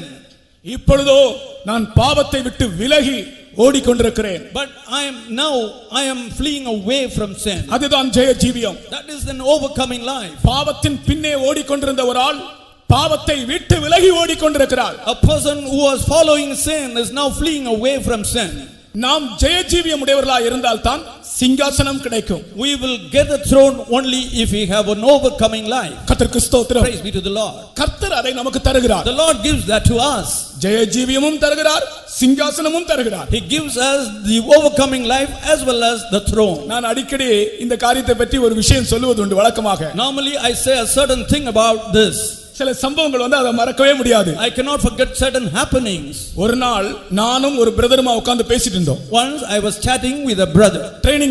என்னுடைய ட்ரெய்னிங் பீரியட்ல. That was during my training period. ஒரு பாயில உட்கார்ந்து பேசிட்டு இருந்தோம். We were seated in a mat and were speaking. அப்ப மூணாவது ஒரு பிரதர் வந்து அந்த பாயில உட்கார்ந்தார். Then another third brother came and sat with us on the mat. அப்ப என்னோட கூட பேசிட்டு இருந்த பிரதர் சொன்னார், "டேய் எழும்பி அங்க போன்னு சொன்னார்." And then the brother who was chatting with me told him to go. நீ பாயில உட்காராதன்னு சொன்னார். He told him not to sit in the mat. உடனே அந்த பிரதர் எழும்பி போகும்போது ஒரு வார்த்தை சொன்னது எனக்கு இதுவரைக்கும் ஞாபகம் இருக்குது. And I still remember the word which that brother told when he was leaving. அவர் என்ன சொல்லிட்டு போனார் தெரியுமா? Do you know what he said and left? இயேசு சிங்காசனத்திலே இடம் கொடுக்கிறார், நீ பாயில இடம் கொடுக்க மாட்டேங்கறியே. Jesus is giving a seat on his throne, but you are not giving a place in your mat. அது எனக்கு ரொம்ப தொடுதலாக இருந்தது. It was very touching to me. இயேசு சிங்காசனத்திலே இடம் கொடுக்கிறார், நீ பாயில இடம் கொடுக்க மாட்டேங்கறியே. Jesus is giving me a seat on his throne, you are not giving me a place in your mat. யாருக்கு அவர் இடம் கொடுக்கிறார்? To whom does he give the place? ஜெய ஜீவியம் செய்த பரிசுத்தவான்களுக்கு. To the saints who did an overcoming life. சிங்காசனத்தை அவர்கள் சுதந்தரிப்பார்கள். They will inherit the throne. அது ஒரு சுதந்திரம். It is an inheritance. கர்த்தருக்கு ஸ்தோத்திரம். Praise be to the Lord. ஆகையால் கண்ணீரோடு அழுகையோடு அவரிடத்திலே கேளுங்கள், ஆண்டவரே இந்த சுபாவத்தில் எனக்கு ஜெயம் தாரும் என்று கேளுங்கள். Therefore ask the Lord with tears and weeping, Lord, give me a victory over this nature. தன் பாவங்களை மறைக்கிறவன் வாழ்வடைய மாட்டான். He who covers his sin shall not prosper. அன்பையான் ஒரு பாஸ்டர் இருந்தார், உங்களுக்கு தெரியும் தானே? You know about Pastor Anbaya. அந்த நாட்களில் பாஸ்டர் அன்பையான் ஒரு பாஸ்டர் இருந்தார். In those days there was a pastor called Anbaya. அவர் இந்த வசனத்தை சொல்லுகிறது எனக்கு ரொம்ப விருப்பம். And I was delighted to hear him mention this verse. அவர் எப்படி சொல்வார் தெரியுமா? Do you know how he used to say? தன் பாவங்களை மறைக்கிறவன் விளங்க மாட்டான். He who covers his sins will never prosper. Pastor Anbaiah சொல்லுகிற வார்த்தை. That was Pastor Anbaya's language. அது நம்முடைய ஊர் பாஷை. That is our local dialect. தன் பாவங்களை மறைக்கிறவன் வாழ்வடைய மாட்டான் இல்ல, தன் பாவங்களை மறைக்கிறவன் விளங்க மாட்டான். And he not that he who covers his sin will not prosper, but he who covers his sin will not live long. அவைகளை அறிக்கை செய்து விட்டு விடுகிறவனோ இரக்கம் பெறுவான். சத்தமாக சொல்லுங்கள், இரக்கம் பெறுவான். He who forsakes them will have mercy. ஆகையால் கண்ணீரோடு உங்களுடைய பாவங்களை நீங்கள் அறிக்கை செய்ய வேண்டும். And therefore you should confess your sins with tears. நிச்சயமாக ஆண்டவர் உங்களை மன்னிப்பார். Definitely the Lord will forgive you. சிங்காசனத்துக்கு உங்களை தகுதிப்படுத்துவார், ஆளுகைக்கு. And he will make you eligible for the throne. மூன்றாவது, அவரோடு நாம் ஆளுகை செய்ய வேண்டும் என்றால் மூன்றாவது ஒரு அனுபவம் சொல்லுகிறேன். I will tell you of a third experience for us to rule with him. அவரோடு பாடுகளை சகித்தோமானால் அவரோடு ஆளுகையும் செய்வோம். If we suffer with him, we will also rule with him. இயேசு கிறிஸ்துவோடு பாடுகள் சகிக்க வேண்டும். We should suffer with the Lord Jesus Christ. சிலர் பாடுகள் சகிப்பாங்க, ஆனா இயேசுவோடு சகிக்க மாட்டாங்க. Some people will endure sufferings but not with Jesus Christ. அவங்க ஜீவியம் எல்லாம் பாடுகளா இருக்கும், ஆனா இயேசுவோடு சகிக்க மாட்டாங்க. அதுதான் அதுல ஒரு பெரிய வித்தியாசம். Their life will be throughout with sufferings but not with Jesus. இயேசு கிறிஸ்துவோடு பாடுகள் சகிக்க வேண்டும். We should suffer with Jesus Christ. ஆதி நாட்களிலே கிறிஸ்தவர்களுடைய வாழ்க்கை வரலாற்றை நீங்கள் படித்தால் நமக்கு புது ஜீவனை தருகிறதாக இருக்கும். If you read the early history of the Christians, that will be giving us new life. நாங்கள் பிள்ளைகளுக்கு ஒரு பாட்டு சொல்லி கொடுத்தோம். We taught children a song. கேட்டீர்களா கேட்டீர்களா தேவ ஜனமே கேட்டீர்களா ஆதி நூற்றாண்டிலே வைராக்கியத்தை, ஆதி நூற்றாண்டின் வைராக்கியத்தை பார்த்தீர்களா, பார்த்தீர்களா? தேவ ஜனமே பார்த்தீர்களா? வெட்டி கொன்றார்கள், வெடி வைத்து கொன்றார்கள், தூக்கிலிட்டார்கள், உயிரோடு எரித்தார்கள், கோர சிலுவையிலே தலை கீழாய் அறைந்தார்கள், சேற்றில் அமிழ்த்தி மேலும் அமிழ்த்தி வேடிக்கை பார்த்தார்கள்.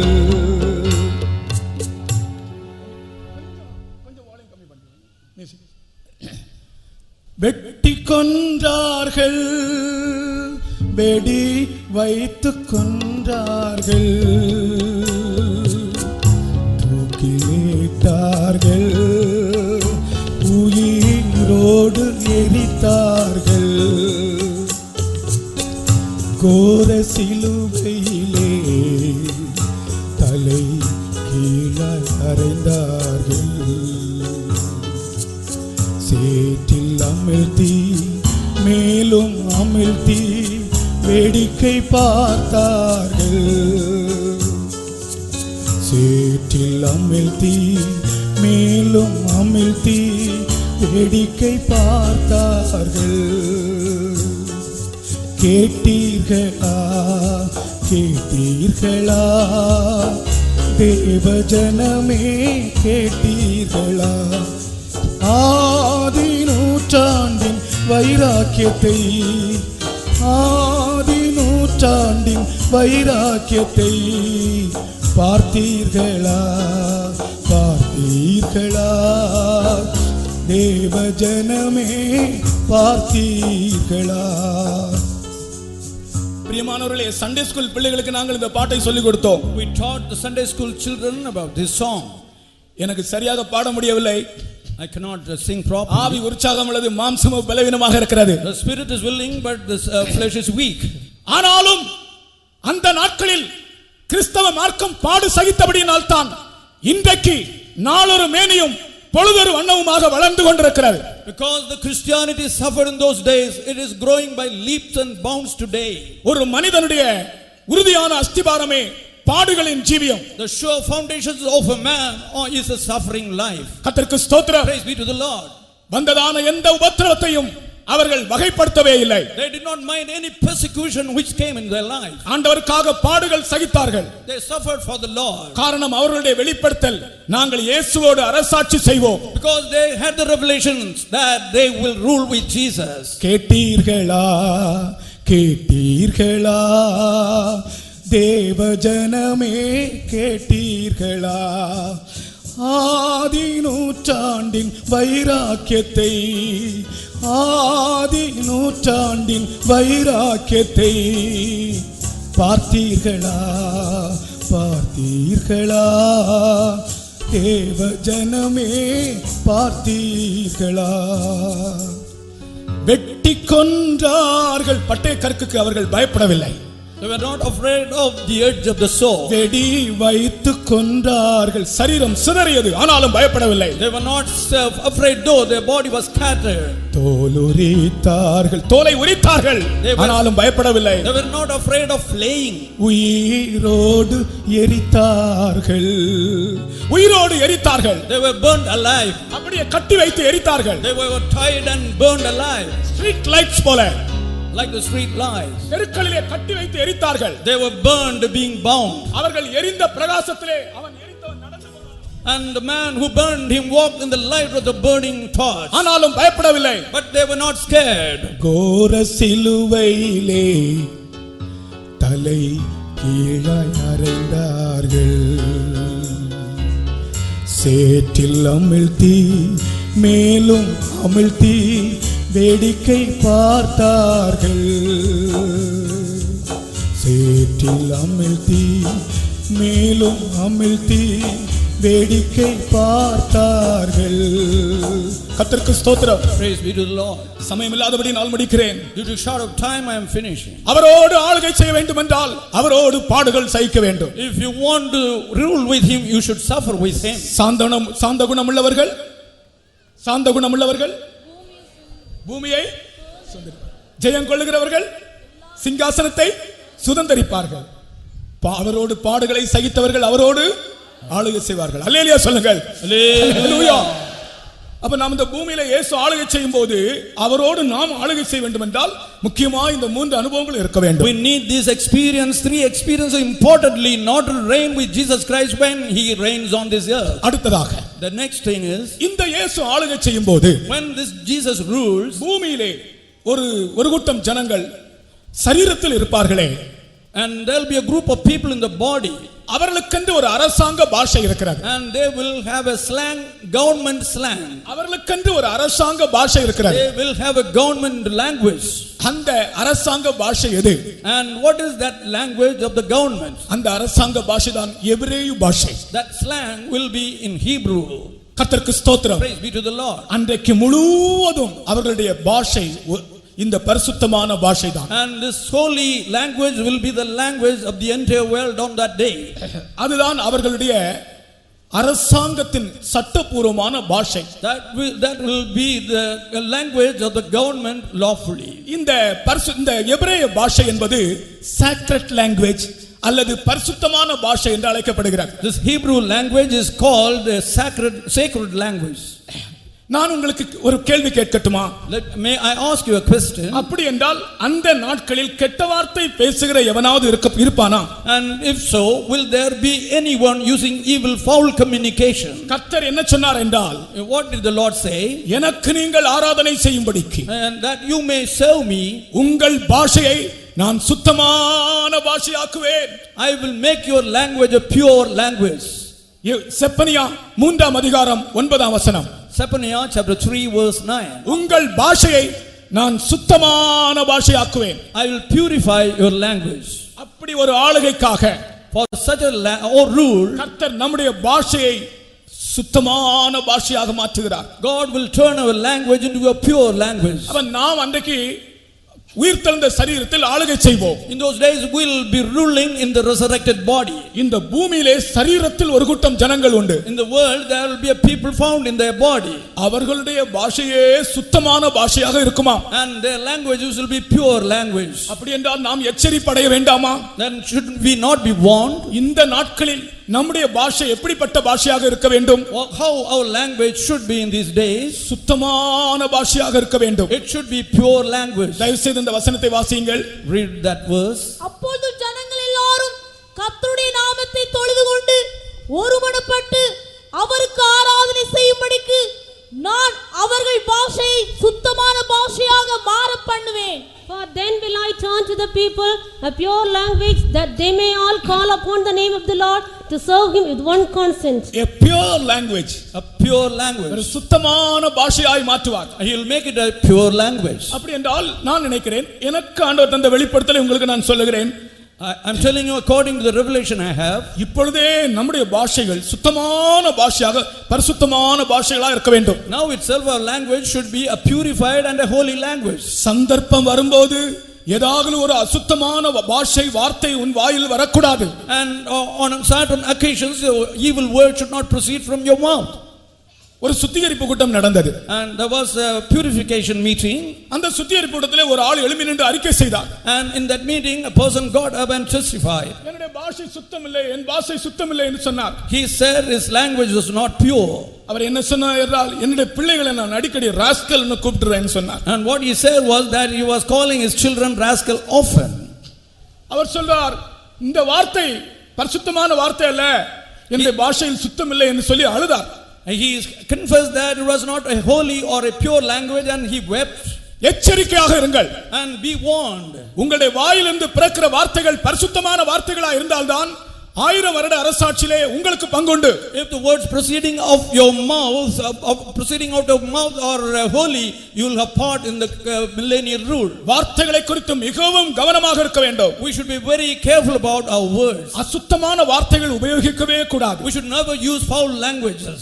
பரிசுத்தமான வார்த்தைகளாக இருக்க வேண்டும் நம்முடைய வார்த்தைகள். Our words should be holy words. உங்களுடைய வார்த்தைகள் கிருபை பொருந்தினதாயும் உப்பினால் சாரமேறினதாயும் இருப்பதாக. And let your words be gracious and be salted with salt. நாம் இந்த சபைக்கு வந்ததினாலோ அல்லது இயேசுவை நாம் அறிந்தபடியினாலோ 1000 வருட அரசாட்சி நமக்கு பங்கு உண்டு என்று நினைக்க வேண்டாம். Do not think that we'll have part in the millennial rule just by coming into the church or by knowing the Lord Jesus Christ. யாருடைய பாஷை சுத்தமான பாஷையாய் மாற்றப்பட்டிருக்கிறதோ அவர்களுக்கு தான் அங்கே பங்குண்டு. The people whose language is made a pure language will have part there. ஆகையால் இந்த நாட்களில் உங்களுடைய வார்த்தைகளை குறித்து கூட நீங்கள் அதை சுத்தமாக நீங்கள் அறிக்கையிட்டு உங்களுடைய வார்த்தைகளை குறித்து கூட நீங்கள் கவனமாய் ஆண்டவரிடத்தில் சொல்லி மன்னிப்பு கேளுங்கள். Therefore you should be careful about your words and you should confess to the Lord and get God's remission. ஒருவேளை திடீரென்று நமக்கு ஒரு ஆத்திரம் ஒரு கோபம் வந்து விட்டாலும் கூட நீங்கள் கோபம் கொண்டாலோ பாவம் செய்யாதிருங்கள். At times if we are provoked, though we become angry, we should not sin. இவை யாவினாலும் யோபு பாவம் செய்யவில்லை. In all this Job did not commit sin. யோபு தன் வார்த்தைகளால் பாவம் செய்யவில்லை. Job did not sin with his words. கர்த்தருக்கு ஸ்தோத்திரம். Praise be to the Lord. அதனால நம்முடைய வார்த்தையினால நாம் பாவம் செய்யக்கூடாது. Therefore we should not sin with our words. நான் இதை ஒரு நல்ல ஒரு ஆவியின் ஏவுதலால் உங்களுக்கு சொல்லுகிறேன். With the urging of the Spirit I am telling you this. நல்ல தேவனுடைய பிள்ளைகள் என்று வெளியே தெரிகிறவர்கள் கூட வார்த்தைகளை அசுத்தமான வார்த்தைகளை உபயோகிக்கிறார்கள். Even the children who appear to be good children of God are using abusive languages. நான் ஒரு காலம் நம்முடைய வாயிலே கெட்ட வார்த்தைகள் ஒன்றும் உங்கள் வாயிலே பிறக்க கூடாது. பவுல் எழுதி வைத்திருக்கிறார். Paul asked, evil communication should not proceed from your mouth. பக்தி விருத்திக்கு ஏதுவான நல்ல வார்த்தைகள் உண்டானால் அதையே கேட்கிறவர்களுக்கு பக்தி விருத்தி உண்டாகும்படி பேசுங்கள். If you have good words for the edification of the hearers, use those words to the edification of the people who hear. அதுபோல நம்முடைய வாயிலே பொய் வரவே கூடாது. Lying should not come in our mouth. பிள்ளைகள் எத்தனை பிள்ளைகள் பொய் சொல்லாமல் இந்த 2010 வருஷம் இது நவம்பர் மாதம் பொய் சொல்லாமல் இத்தனை பேர் ஜீவித்திருக்கிறீர்கள் ஜனவரி முதல் இந்த நவம்பர் வரைக்கும். And how many of the children have lived without telling a lie till this month, this year? நான் உண்மையாக தேவ பக்தி உள்ளவர்களாக இருந்தால், if you are really godly people, தவறி போய் கூட நம்முடைய வாயில ஒரு பொய் வராது. by mistake it's even by mistake a lie will not occur in our mouth. ஏனென்றால் சத்தியத்தை பேசுகிற ஜனங்கள் நாம். Because we are people speaking the truth. இயேசுவை பற்றி பேசுகிற ஜனங்கள் நாம். We are the people who speak about Jesus. நம்முடைய வாயிலே பொய் வரக்கூடாது. Lying should not appear in our mouth. இதெல்லாம் நாம் கவனமாக இருக்க வேண்டிய காரியங்கள். These are the things we should be careful about. கர்த்தருக்கு ஸ்தோத்திரம். Praise be to the Lord. வருகை சமீபம். The coming is very short. சீக்கிரம் இந்த உலகத்தில் கர்த்தர் ராஜரிகம் பண்ண போகிறார். God is going to rule the world very soon. ஆகையால் உங்களுடைய வார்த்தைகளை குறித்து கவனமாக இருங்கள். Therefore you should be wary about your words. ஆணையிட்டதில் தனக்கு நஷ்டம் வந்தாலும் தவறாதிருக்கிறான். And he even he does not swear, he swears to his own hurt. சரி நஷ்டம் வந்தா வரட்டும். Let loss if it comes. ஆனால் என் வார்த்தையை மட்டும் நான் மாற்ற மாட்டேன். But I will not change my words. இந்துக்களுக்கு ஹரிச்சந்திரன் ஒரு புராணம் வச்சிருக்காங்க. And there is for the Hindus there is one Harichandra. Harichandran பொய்யே சொல்ல மாட்டானா. He never commits lies. பதி இழந்தனம், பெற்ற நிதி இழந்தனம், பாலனை இழந்தனம், இனிய மக்குளதென நினைக்கும் கதி இழக்கினோம், கட்டுரை இழக்கிலோம். பதி இழந்தோம், பதினா வீடு, வீட்டை இழந்தோம். பெற்ற நிதி இழந்தோம், எங்களுடைய செல்வம் எல்லாம் இழந்தோம். பாலனை இழந்தோம், என் குழந்தையை இழந்தோம். இனி எமக்கு உளதென நினைக்கும் கதி, இனி எங்களுக்கு இருக்கிறது ஜீவன் தான். அது போனாலும் கட்டுரை இழக்கிலோம், நாங்கள் சொன்ன சொல் தவற மாட்டோம். அந்த கதையில புராணத்தில் அப்படி எழுதி வச்சிருக்காங்க. He finished saying, we will not mince our words. எங்களுடைய ஜீவன் போனாலும் நாங்கள் சொன்ன சொல் தவற மாட்டோம். Even at the cost of our lives we will not mince our words. ஒருவன் சொல் தவறாதவனானால் அவன் பூர்ண புருஷன். If one does not stumble in his word, he is a perfect man. நான் சொல்லுகிறேன் சகோதரனே, ஒரு வார்த்தையில் நீ தவறினால் உன் ஜீவியத்தை யார் நம்புவார்கள்? And brother, I tell you, if you stumble in one word, who will believe your life? ஒரு வார்த்தையில் நீ உண்மை இல்லாவிட்டால் உன்னை யார் நம்பி மேன்மையான காரியத்தை உன்னிடத்தில் ஒப்படைப்பார்கள்? If you are not faithful in your one word, who will trust you and commit the things to you of the world? ஆகையால் உனக்கு நஷ்டம் வந்தாலும் உன் வார்த்தையை நீ காத்துக்கொள்ள வேண்டும். Therefore you should keep your word even at the cost of loss. நம்முடைய பாஷை பரிசுத்தமான பாஷை. Our language is a holy language. கர்த்தருக்கு Praise ஸ்தோத்திரம். be to the Lord. அப்போஸ்தலனாகிய பவுலோடு ஆண்டவர் பேசின பாஷை எபிரேய பாஷை. And the Lord Jesus spoke with Apostle Paul in Hebrew language. சவுலே சவுலே நீ என்னை ஏன் துன்பப்படுத்துகிறாய் என்று எபிரேய பாஷையிலே அவர் என்னோடு பேசினார் என்று சொல்கிறார். And he says the Lord spoke with me in the Hebrew language asking Saul, Saul, why are you persecuting me? அப்போஸ்தலனாகிய பவுல் சொல்கிறான், அந்த ஜனக்கூட்டத்தின் மத்தியிலே நான் எபிரேய பாஷையில் பேச ஆரம்பித்தபோது மிகுந்த அமைதல் உண்டாயிற்று என்று சொல்கிறான். Paul says when he spoke in that crowd and when he spoke in the Hebrew language there was a great calm. ஓ நீ எபிரேய பாஷையில் பேசினால், If you speak in the Hebrew tongue, நீ பரிசுத்தமான பாஷையில் பேசினால், if you speak in the holy language, நீ உண்மையான வார்த்தைகளில் பேசினால், if you speak the truth, ஒரு அமைதி உண்டாகும். there'll be calm. உன் குடும்பத்தில் அமைதி உண்டாகும். There'll be quietude in your family. உன் வொர்க் ஸ்பாட்ல அமைதி உண்டாகும். There'll be calmness in your work spot. ஏனென்றால் எபிரேய பாஷைக்கு அவ்வளவு வல்லமை இருக்கிறது. Because the Hebrew language has such power. நீங்கள் வீட்டிலே போய் உங்களுடைய பைபிளை வாசித்து பாருங்கள். நான் எபிரேய பாஷையில் பேச ஆரம்பித்தபோது மிகுந்த அமைதல் உண்டாயிற்று. There was a great calm when I began to speak in the Hebrew language. நீங்கள் உங்களுடைய பாஷைகள் பரிசுத்தமாக இருந்தால் உங்கள் வீடு அமைதியாக போகும். And there'll be rest and calmness in your house if you are speaking the holy language. கர்த்தருக்கு ஸ்தோத்திரம். Praise be to the Lord. அடுத்ததாக Next, இந்த ஆட்சியினுடைய சில தன்மைகள் எப்படி இருக்கும் என்று சொல்லி முடிக்கிறேன். I will finish by saying about certain nature of this rule. முதலாவதாக கர்த்தராகிய இயேசு கிறிஸ்து ஆளுகை செய்யும்போது, First, when the Lord Jesus Christ reigns, இப்ப எந்த கட்சிக்கும் ஒரு கொள்கை இருப்பது போல, as there is a principle for any party, அதே போல் இயேசு கிறிஸ்துவுக்கு அவருடைய ஆட்சியின் தன்மை என்னவென்றால், மலை பிரசங்கத்தில் சில காரியங்கள் சொன்னார் பாருங்கள், அதுதான் அவருடைய ஆட்சியின் கொள்கை. the principles and the nature of his rule will be what he said in his sermon on the mount. முதலாவது ஆவியில் எளிமை. The first, the meekness in the spirit. நான் நினைக்கிறேன், என் ஆவியில நான் இப்படி நினைக்கிறேன், 1000 வருட அரசாட்சியில எந்த மனுஷனை பார்த்தாலும் ஒரு எளிமையானவனாய்த்தான் இருப்பானாம் ஆவியிலே. And in the new millennial rule, if you see any person, he will be meek or he will be in his spirit. ஏனென்றால் ஆவியில் எளிமை உள்ள ஒரு ராஜா அரசாண்டு கொண்டிருக்கிறார். Because there is a king who is ruling with meekness. அந்த நாட்களில் பொதுவாக மனிதருடைய இயல்பே ஆவியிலே ஒரு எளிமை. The normal nature of man in those days will be poorness in the spirit. அது இந்த நாட்களில் நமக்கு அவசியமாக இருக்கு. We need such a spirit in these days. பொதுவாகவே உன்னுடைய ஜீவியம் ஒரு ஆவியில் எளிமையான ஒரு ஜீவியமாக அமைய வேண்டும். And generally your life should be a life with a poorness in the spirit. கர்த்தருக்கு ஸ்தோத்திரம். Praise be to the Lord. கொஞ்ச நாட்களுக்கு முன்பு ஒரு ஆளை இன்ட்ரோ듀ce பண்ணார். Certain days before, a person introduced another person to me. ஒரு பெரிய பிரசங்கியார். He was a great preacher. அவருடைய தெரிந்த ஒரு ஆளுடைய வீட்டுக்கு வந்தார். And an acquaintance of him came to the house. அங்கே இவருடைய friend என்ன செய்தார்னா இன்னொரு ஆளுக்கு இவரை இன்ட்ரோ듀ce பண்ணார். And there his friend introduced another person to him. என்ன சொன்னார் தெரியுமா? Do you know what he said? அந்த பிரசங்கியாரை பார்த்து அந்த அவருடைய ஆளுக்கு அவர் இன்ட்ரோ듀ce பண்ணுகிறார். He is a great man of God ன்னு சொன்னார். He said இவர் ஒரு தேவனுடைய பெரிய மனிதன் என்று அவரை குறித்து சொன்னார். தேவனுடைய ஒரு பெரிய மனுஷன் என்று சொன்னார். He said he was a great man of God. தேவனுடைய பெரிய மனுஷர் எல்லாம் ஒரு அல்லேலூயா சொல்லுங்கள். Hallelujah. அதுதான் தப்பு. That is wrong. உடனே அவர் என்ன சொன்னார் தெரியுமா? Do you know what he said immediately? No. It's not so. No. I am not a great man of God. I am a man of a great God. நான் தேவனுடைய ஒரு பெரிய மனுஷன் அல்ல, நான் பெரிய தேவனுடைய ஒரு மனிதன். கர்த்தருக்கு ஸ்தோத்திரம். Praise be to the Lord. நான் தேவனுடைய ஒரு பெரிய மனுஷன் அல்ல, நான் ஒரு பெரிய தேவனுடைய மனுஷன். I am not a man of God, but I am a man of a great God. எவ்வளவு ஒரு உணர்வு பாருங்கள். See what a great acknowledgement he had. நாம் எத்தனையோ சந்தர்ப்பங்கள்ல நம்மை ஒரு பெரிய ஆட்களாக எண்ணிக்கொள்கிறோம். There are many times when we consider ourselves as great men. 1000 வருட அரசாட்சியின் தன்மை ஆவியின் எளிமை. The nature of the millennial rule is poorness in the spirit. அடுத்தது சமாதானம். Then peace. சமாதானம் உள்ளவர்கள், சமாதானம் பண்ணுகிறவர்கள் பாக்கியவான்கள், அவர்கள் தேவனுடைய புத்திரர் என்னப்படுவார்கள். Blessed are the peacemakers, they shall be called sons of God. அந்த சமாதானத்தை இன்றைக்கே கர்த்தர் உன் வாழ்க்கையில் தருகிறார். That peace God is providing in your life today. யாராலும் இந்த இடத்திலே சமாதானமற்றவர்களாய் வந்திருந்தால் இப்பொழுது இந்த கூட்டத்திலே கர்த்தர் உங்களுக்கு சமாதானத்தை தருகிறார். If anyone has come without peace to this meeting, tonight itself the Lord is giving you peace. ஒரு நாள் என்னை சந்திக்கும்படியாய் ஒரு வாலிபன் ஓடி வந்தான். A youth came running to meet me. நான் அப்பொழுதுதான் வெளியே போகும்படியாய் புறப்படுகிறேன். Then that was the time I was about to go out. எனக்கு உங்களோடு பேச வேண்டும் என்று சொன்னான். He told me that he wanted to speak with me.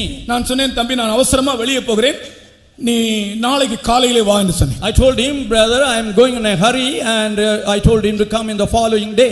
அவன் போய்விட்டான். He went away. அடுத்த நாள் காலையிலே இவன் வருவான் என்று எதிர்பார்த்து கொண்டிருக்கிறேன்.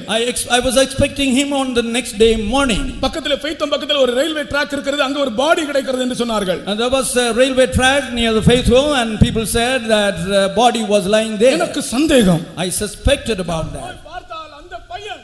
When I went and saw, it was that same lad. கர்த்தாவே, நான் ஒரு துரோகம் பண்ணி விட்டேனே. Lord, I have been a treacherous. நான் ஒரு துரோகி ஆகிவிட்டேனே. I have become a treacherous. நேற்று இந்த பையனை கர்த்தர் என்னிடத்தில் அனுப்பினீர். And Lord, you send this boy to me yesterday. எனக்கு ரொம்ப பிஸி ஷெட்யூல்ல நான் இருந்தேனே. Because I was under a busy schedule. ரொம்ப பிஸியாக இருந்தேனே. I was very busy. நான் கொஞ்ச நேரம் இவனிடத்தில் பேசியிருந்தால் இவன் மரித்திருக்க மாட்டானே. He would not have died if I had spared a little time for him. நான் இவனுக்கு சமாதானத்தை பற்றி சொல்லி இருக்க வேண்டுமே. I should have spoken about peace to him. இன்றைக்கு நான் அதை நினைக்கும் போது கூட கர்த்தருக்கு முன்பாக ஒரு குற்றம் உணர்வோடு தான் இருக்கிறேன். And today I realize, and I am having guilty conscience before God in this matter. அணை கடந்த வெள்ளம் அழுதாலும் வராதே, அணை கடந்த வெள்ளம் அழுதாலும் வராதே, இப்படி ஒரு பழமொழி உண்டு. இனி மரித்து போன மனுஷன் வர முடியுமா? And will the dead person come again to life? இன்றைக்கும் அதுக்கு ஒரு குற்ற மனசு, ஒரு கில்ட்டி கான்ஷியன்ஸ் தான் இருக்கு எனக்கு. Even today I am lingering with a guilty conscience. கர்த்தாவே, என்னிடத்துல வந்த பையனை நான் விட்டுட்டு நான் பிஸியா இருக்கிறேன், நாளைக்கு வா என்று சொல்லிவிட்டேனே ஆண்டவரே.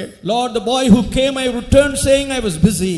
உங்களிடத்தில் யாராவது வந்தால் இயேசு கிறிஸ்துவை பற்றியும் சமாதானத்தை பற்றி ரெண்டு வார்த்தையாக அவர்களுக்கு சொல்லி அனுப்புங்க. If anyone comes to you, you send that person by telling a few words about the Lord Jesus Christ and the peace. ஓ, சமாதானம் பண்ணுகிறவர்கள் பாக்கியவான்கள். Blessed are the peacemakers. சமாதானம் உள்ளவர்களும் சமாதானம் பண்ணுகிறவர்களும் தான் அந்த அரசாட்சியில் காணப்பட முடியும். And those people who have the peace and those who make peace will be able to be found in that rule. அந்த ஆட்சியின் தன்மை இரக்கம். And the nature of that rule is mercy. இரக்கம் உள்ளவர்கள் பாக்கியவான்கள், அவர்கள் இரக்கம் பெறுவார்கள். And the blessed are the merciful, for they shall obtain mercy. பொதுவாகவே அந்த 1000 வருட அரசாட்சி சமயத்திலே வாழ்கிற மனுஷர்களுக்குள்ளே ஒரு இரக்க சுபாவம் உண்டாகும். Normally the people who are in that millennial rule will have the nature of mercy. பொதுவாக இந்த நாட்களிலே நம் எல்லாருக்கும் ஒரு இரக்க சுபாவம் உண்டாக வேண்டும். Normally all of us should accrue a nature of mercy in these days. இரக்கம் உடையவர்கள் பாக்கியவான்கள், அவர்கள் இரக்கம் பெறுவார்கள். Blessed are the merciful, for they shall obtain mercy. ஏழைக்கு இரங்குகிறவன் கர்த்தருக்கு இறங்கி கடன் கொடுக்கிறான். He who pities the poor lends to the Lord. நமக்கு இரக்கத்தின் சுபாவம் தேவை. We need a character of mercy. கர்த்தருக்கு ஸ்தோத்திரம். Praise be to the Lord. தகப்பன் பிள்ளைக்கு இரங்குவது போல As a father pities his son, கர்த்தர் தமக்கு பயந்தவர்களுக்கு இரங்குகிறார். the Lord pities those who fear him. நீங்கள் இரக்க சுபாவம் உடையவர்களாக இருக்க வேண்டும். You should be merciful.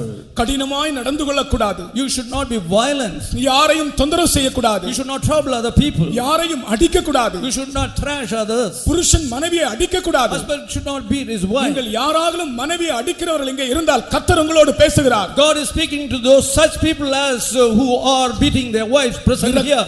இரக்கம் உடையவர்களாக இருக்க வேண்டும். You should be merciful. மனைவிமாரும் இரக்க சுபாவம் உடையவர்களாய் நடந்து கொள்ள வேண்டும். And even wives should conduct themselves with a merciful character. தேவன் உங்களுக்கு இரங்கினது போல As God had pity on you, நீங்கள் மற்றவர்களுக்கு இரக்கம் காட்ட வேண்டும். you should also show mercy to others. கர்த்தருக்கு ஸ்தோத்திரம். Praise be to the Lord. அடுத்தது அந்த தன்மை, ஆட்சியினுடைய தன்மை இருதயத்தில் சுத்தம். The purity of heart is the nature of the quality for that rule. இருதயத்தில் சுத்தமுள்ளவர்கள் பாக்கியவான்கள். The blessed are the pure in heart. சொல்லுங்க, மீதி சொல்லுங்க.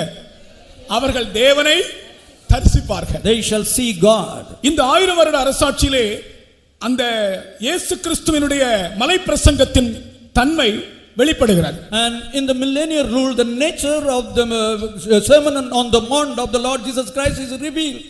இருதயத்தில் சுத்தமுள்ளவர்கள் பாக்கியவான்கள். Blessed are the pure in heart. அவர்கள் தேவனை தரிசிப்பார்கள். They shall see God. அதுபோல எப்போதும் உங்கள் இருதயத்தை நீங்கள் சுத்தமாய் காத்துக்கொள்ள வேண்டும். In the same way, you should keep your heart pure always. சுத்த ஜீவியமும் தூய ஊழியமும் கர்த்தனே உமக்கு நல் காணிக்கையாம். சுத்த ஜீவியமும் தூய ஊழியமும் கர்த்தனே உமக்கு நல் காணிக்கையாம். சித்தம் கொண்டென்னை நீர் பாவிப்பதாலே சித்தம் மெத்தவும் பெலன் காண்போ நாங்கள் மெத்தவும் பெலன் காண்போ. இருதயத்தில் சுத்தமுள்ளவர்களாக இருக்க வேண்டும். We should have purity of heart. நம்முடைய இருதயத்தில் ஒரு அசுத்தத்திற்கு இடம் கொடுக்க கூடாது. We should not yield for uncleanness of our heart. கர்த்தருக்கு முன்பாக மனசாட்சியிலே இருதயத்திலே நாம் சுத்தமுள்ளவர்களாக இருக்க வேண்டும். We should be pure and holy in our heart before God in our conscience. கற்பனையின் பொருள் என்னவெனில் The end of the commandment is சுத்த இருதயமும் and a pure heart, நல் மனசாட்சியும் a good conscience, மாயமற்ற விசுவாசத்தில் பிறக்கும் அன்பு and the love out of an unfeigned love. உன்னுடைய இருதயம் சுத்த இருதயமாக இருக்க வேண்டும். Your heart should be pure. கர்த்தருக்கு ஸ்தோத்திரம். Praise be to the Lord. எப்போதும் உன்னுடைய இருதயத்தை நீ காத்துக்கொள். Or you should preserve your heart always. அப்பொழுதுதான் அந்த ஆளுகையிலே நீ காணப்பட முடியும். Then only you will be able to partake of that rule. அடுத்ததாக அந்த கர்த்தராகிய இயேசு கிறிஸ்து ஆளுகை செய்கிற நாட்களிலே, In the days of the Lord Jesus Christ ruling, அந்த நாட்களில் இருக்கிற ஜனங்கள் வெட்கப்பட மாட்டார்களாம். the people of those days will not be ashamed. ஏசாயா 29:22 Isaiah 29 verse 22. யாக்கோபின் முகம் செத்துப் போவதில்லை, The face- அவன் இனி வெட்கப்படுவதில்லை. The face of Jacob is not there, he will never be confounded. ஆகையால் ஆபிரகாமை மீட்டுக்கொண்ட கர்த்தர் யாக்கோபின் வம்சத்தை குறித்து இனி யாக்கோபு வெட்கப்படுவதில்லை, இனி அவன் முகம் செத்து போவதும் இல்லை. Therefore thus saith the Lord, who redeemed Abraham concerning the house of Jacob, Jacob shall not now be ashamed, neither shall his face now wax pale. பாருங்கள் எவ்வளவு அருமையான ஒரு வாக்குத்தத்தம். What a nice promise. யாக்கோபின் முகம் இனி செத்து போவதில்லை, The face of Jacob shall never die. யாக்கோபு இனி வெட்கப்படுவதில்லை. Jacob shall never be put to shame. அதாவது அந்த நாட்களில் ஏதோ ஒரு காரியத்தை தெரியாம செய்துட்டு வெட்கப்படுவாங்களே, அந்த மாதிரி வராதாம். And in those days, by committing some error, people will be put to shame. That will not happen in those days. 4 பேருக்கு முன்பாக நீ வெட்கப்படக்கூடிய ஒரு காரியமே உன் வாழ்க்கையில் சம்பவிக்க கூடாது. And thing that will put you under shame if four people should not occur in your life. 4 பேரை விடுங்க, யாரும் நம்மை பார்க்கவே இல்லை, ஆனால் கர்த்தருக்கு முன்பாக நீ வெட்கப்பட்டு போக கூடாது. And before God you should not be put to shame and not before people. இது நம்முடைய ரகசிய ஜீவியத்திலே நாம் தவறு விடும்போது நமக்கு வெட்கம் உண்டாகிறது. And when we stumble in our private life, in our secret life, we are ashamed. நீ ஒரு திருடனை போல் காணப்படுவாய். You will be found like a thief. உனக்கு தைரியம் இல்லாமல் போய்விடும். You will be lacking courage. ஆனால் கர்த்தருடைய வாக்குத்தத்தம் பாருங்கள், யாக்கோபின் முகம் இனி வெட்கப்படுவதில்லை. And see the promise of God, the face of Jacob will never be confounded. உங்களுடைய வாழ்க்கையிலே ஏதாகலும் வெட்கப்படக்கூடிய, ஆண்டவருக்கு முன்பாக வெட்கப்படக்கூடிய ஒரு அந்தரங்க காரியம் இருந்தால், If there is some secret thing in your life which will put you under shame before God, இந்த கூட்டத்தில் கர்த்தர் திட்டமாய் பேசுகிறார். the Lord is definitely speaking to you in this meeting. அதிலிருந்து உன்னை வெளியே கொண்டு வரும்படியாக ஆண்டவருடைய வார்த்தைகள் உனக்கு அனுப்பப்படுகிறார். And he is granting the word of God in order to bring such things out of you. நீ திடீரென்று ஒரு தவறுக்குள்ளே மாட்டி வெட்கப்படுகிற ஒரு அனுபவமே உனக்கு வரக்கூடாது. You should not be put into an experience whereby you are put to shame by committing some error out of blue. யாக்கோபின் முகம் இனி வெட்கப்படுவதில்லை. The face of Jacob shall never be confounded. அடுத்ததாக The next thing is, இந்த ஆட்சியின் தன்மை என்னவென்றால், the nature of this rule is, அந்த நாட்களிலே யாருமே தள்ளப்பட்டவர்கள் இருக்க மாட்டார்களாம். there will be nobody who is forsaken in those days. ஆர்ஃபனேஜஸே இருக்காது. ஆர்ஃபனேஜஸே இருக்காது. Orphanage. There will be no orphanage in those days. தள்ளப்பட்டவர்கள் இல்லை. There will be no person who is rejected. கர்த்தர் ஒரு அழைப்பை விடுக்கிறார், தள்ளப்பட்டவர்களை நான் சேர்த்துக் கொள்கிறேன், வாருங்கள் என்று. God is giving out a call saying, whoever is rejected, I will gather them to me. இங்கே யாராலும் மனுஷரால் தள்ளப்பட்டவர்கள் இருக்கிறீர்களா? Is there anyone here who is rejected and forsaken by man? கர்த்தருடைய வாக்குத்தத்தம் உங்களுக்கு. And you have the promise of God. மீகாவின் புத்தகம் 4ஆம் அதிகாரம் In Micah chapter 4, 6-7 வசனங்களை வாசித்து பாருங்கள். read 6th and 7th verses. தள்ளப்பட்டவன் இருக்க மாட்டான். There will be no one who is rejected. வாசிங்க. கர்த்தர் சொல்கிறது என்னவென்றால், அந்நாளிலே நான் நொண்டியானவர்களை சேர்த்து தள்ளுண்டவர்களையும் தீங்கு அனுபவித்தவர்களையும் கூட்டிக் கொண்டு நொண்டியானவளை மீதியான ஜனமாகவும் தூரமாய் தள்ளுண்டு போனவரை பலத்த ஜாதியாகவும் வைப்பேன். சீயோன் பர்வதத்திலே இது முதல் என்னைக்கும் ராஜாவாயிருப்பார். பாருங்கள், அதனுடைய அர்த்தம் தள்ளப்பட்டவனே இருக்க மாட்டான். And there will be no one who is cast out. கர்த்தர் நம்மை சேர்த்துக் கொள்கிறார். God is gathering us together. மனுஷன் உன்னை கைவிட்டாலும் Though man forsakes you, கர்த்தர் உன்னை சேர்த்துக் கொள்கிறார். the Lord gathers you. என் தகப்பனும் என் தாயும் என்னை கைவிட்டாலும் Though my father and my mother forsake me, கர்த்தர் என்னை சேர்த்துக் கொள்வார். the Lord will gather me. தேவன் நம்மை சேர்த்துக் கொள்கிற தேவன் என்பதை நீங்கள் விசுவாசிக்க வேண்டும். You should believe that God is a God who gathers us together. எல்லாருமே உங்களை தள்ளினாலும், Though everyone rejects you, நீ ஆண்டவருக்கு உகந்த ஒரு மனப்பான்மையோடு ஜீவித்தால், if you live with a mentality approval to God, கர்த்தர் சொல்லுகிறார், நான் உன்னை சேர்த்துக் கொள்கிறேன். God says, I will gather you. இந்த உலகத்தில் நாம் அதை நம் வாழ்க்கை அனுபவமாக மாற்றிக்கொண்டால், If we make it as a personal experience while we are on this earth, அப்பொழுதுதான் அந்த 1000 வருட அரசாட்சியிலே நாம் ஆளுகை செய்ய முடியும். then only we'll be able to rule in that millennial rule. இப்பொழுதே நீ எனக்கு யாரும் இல்லை என்று சொல்லாதே.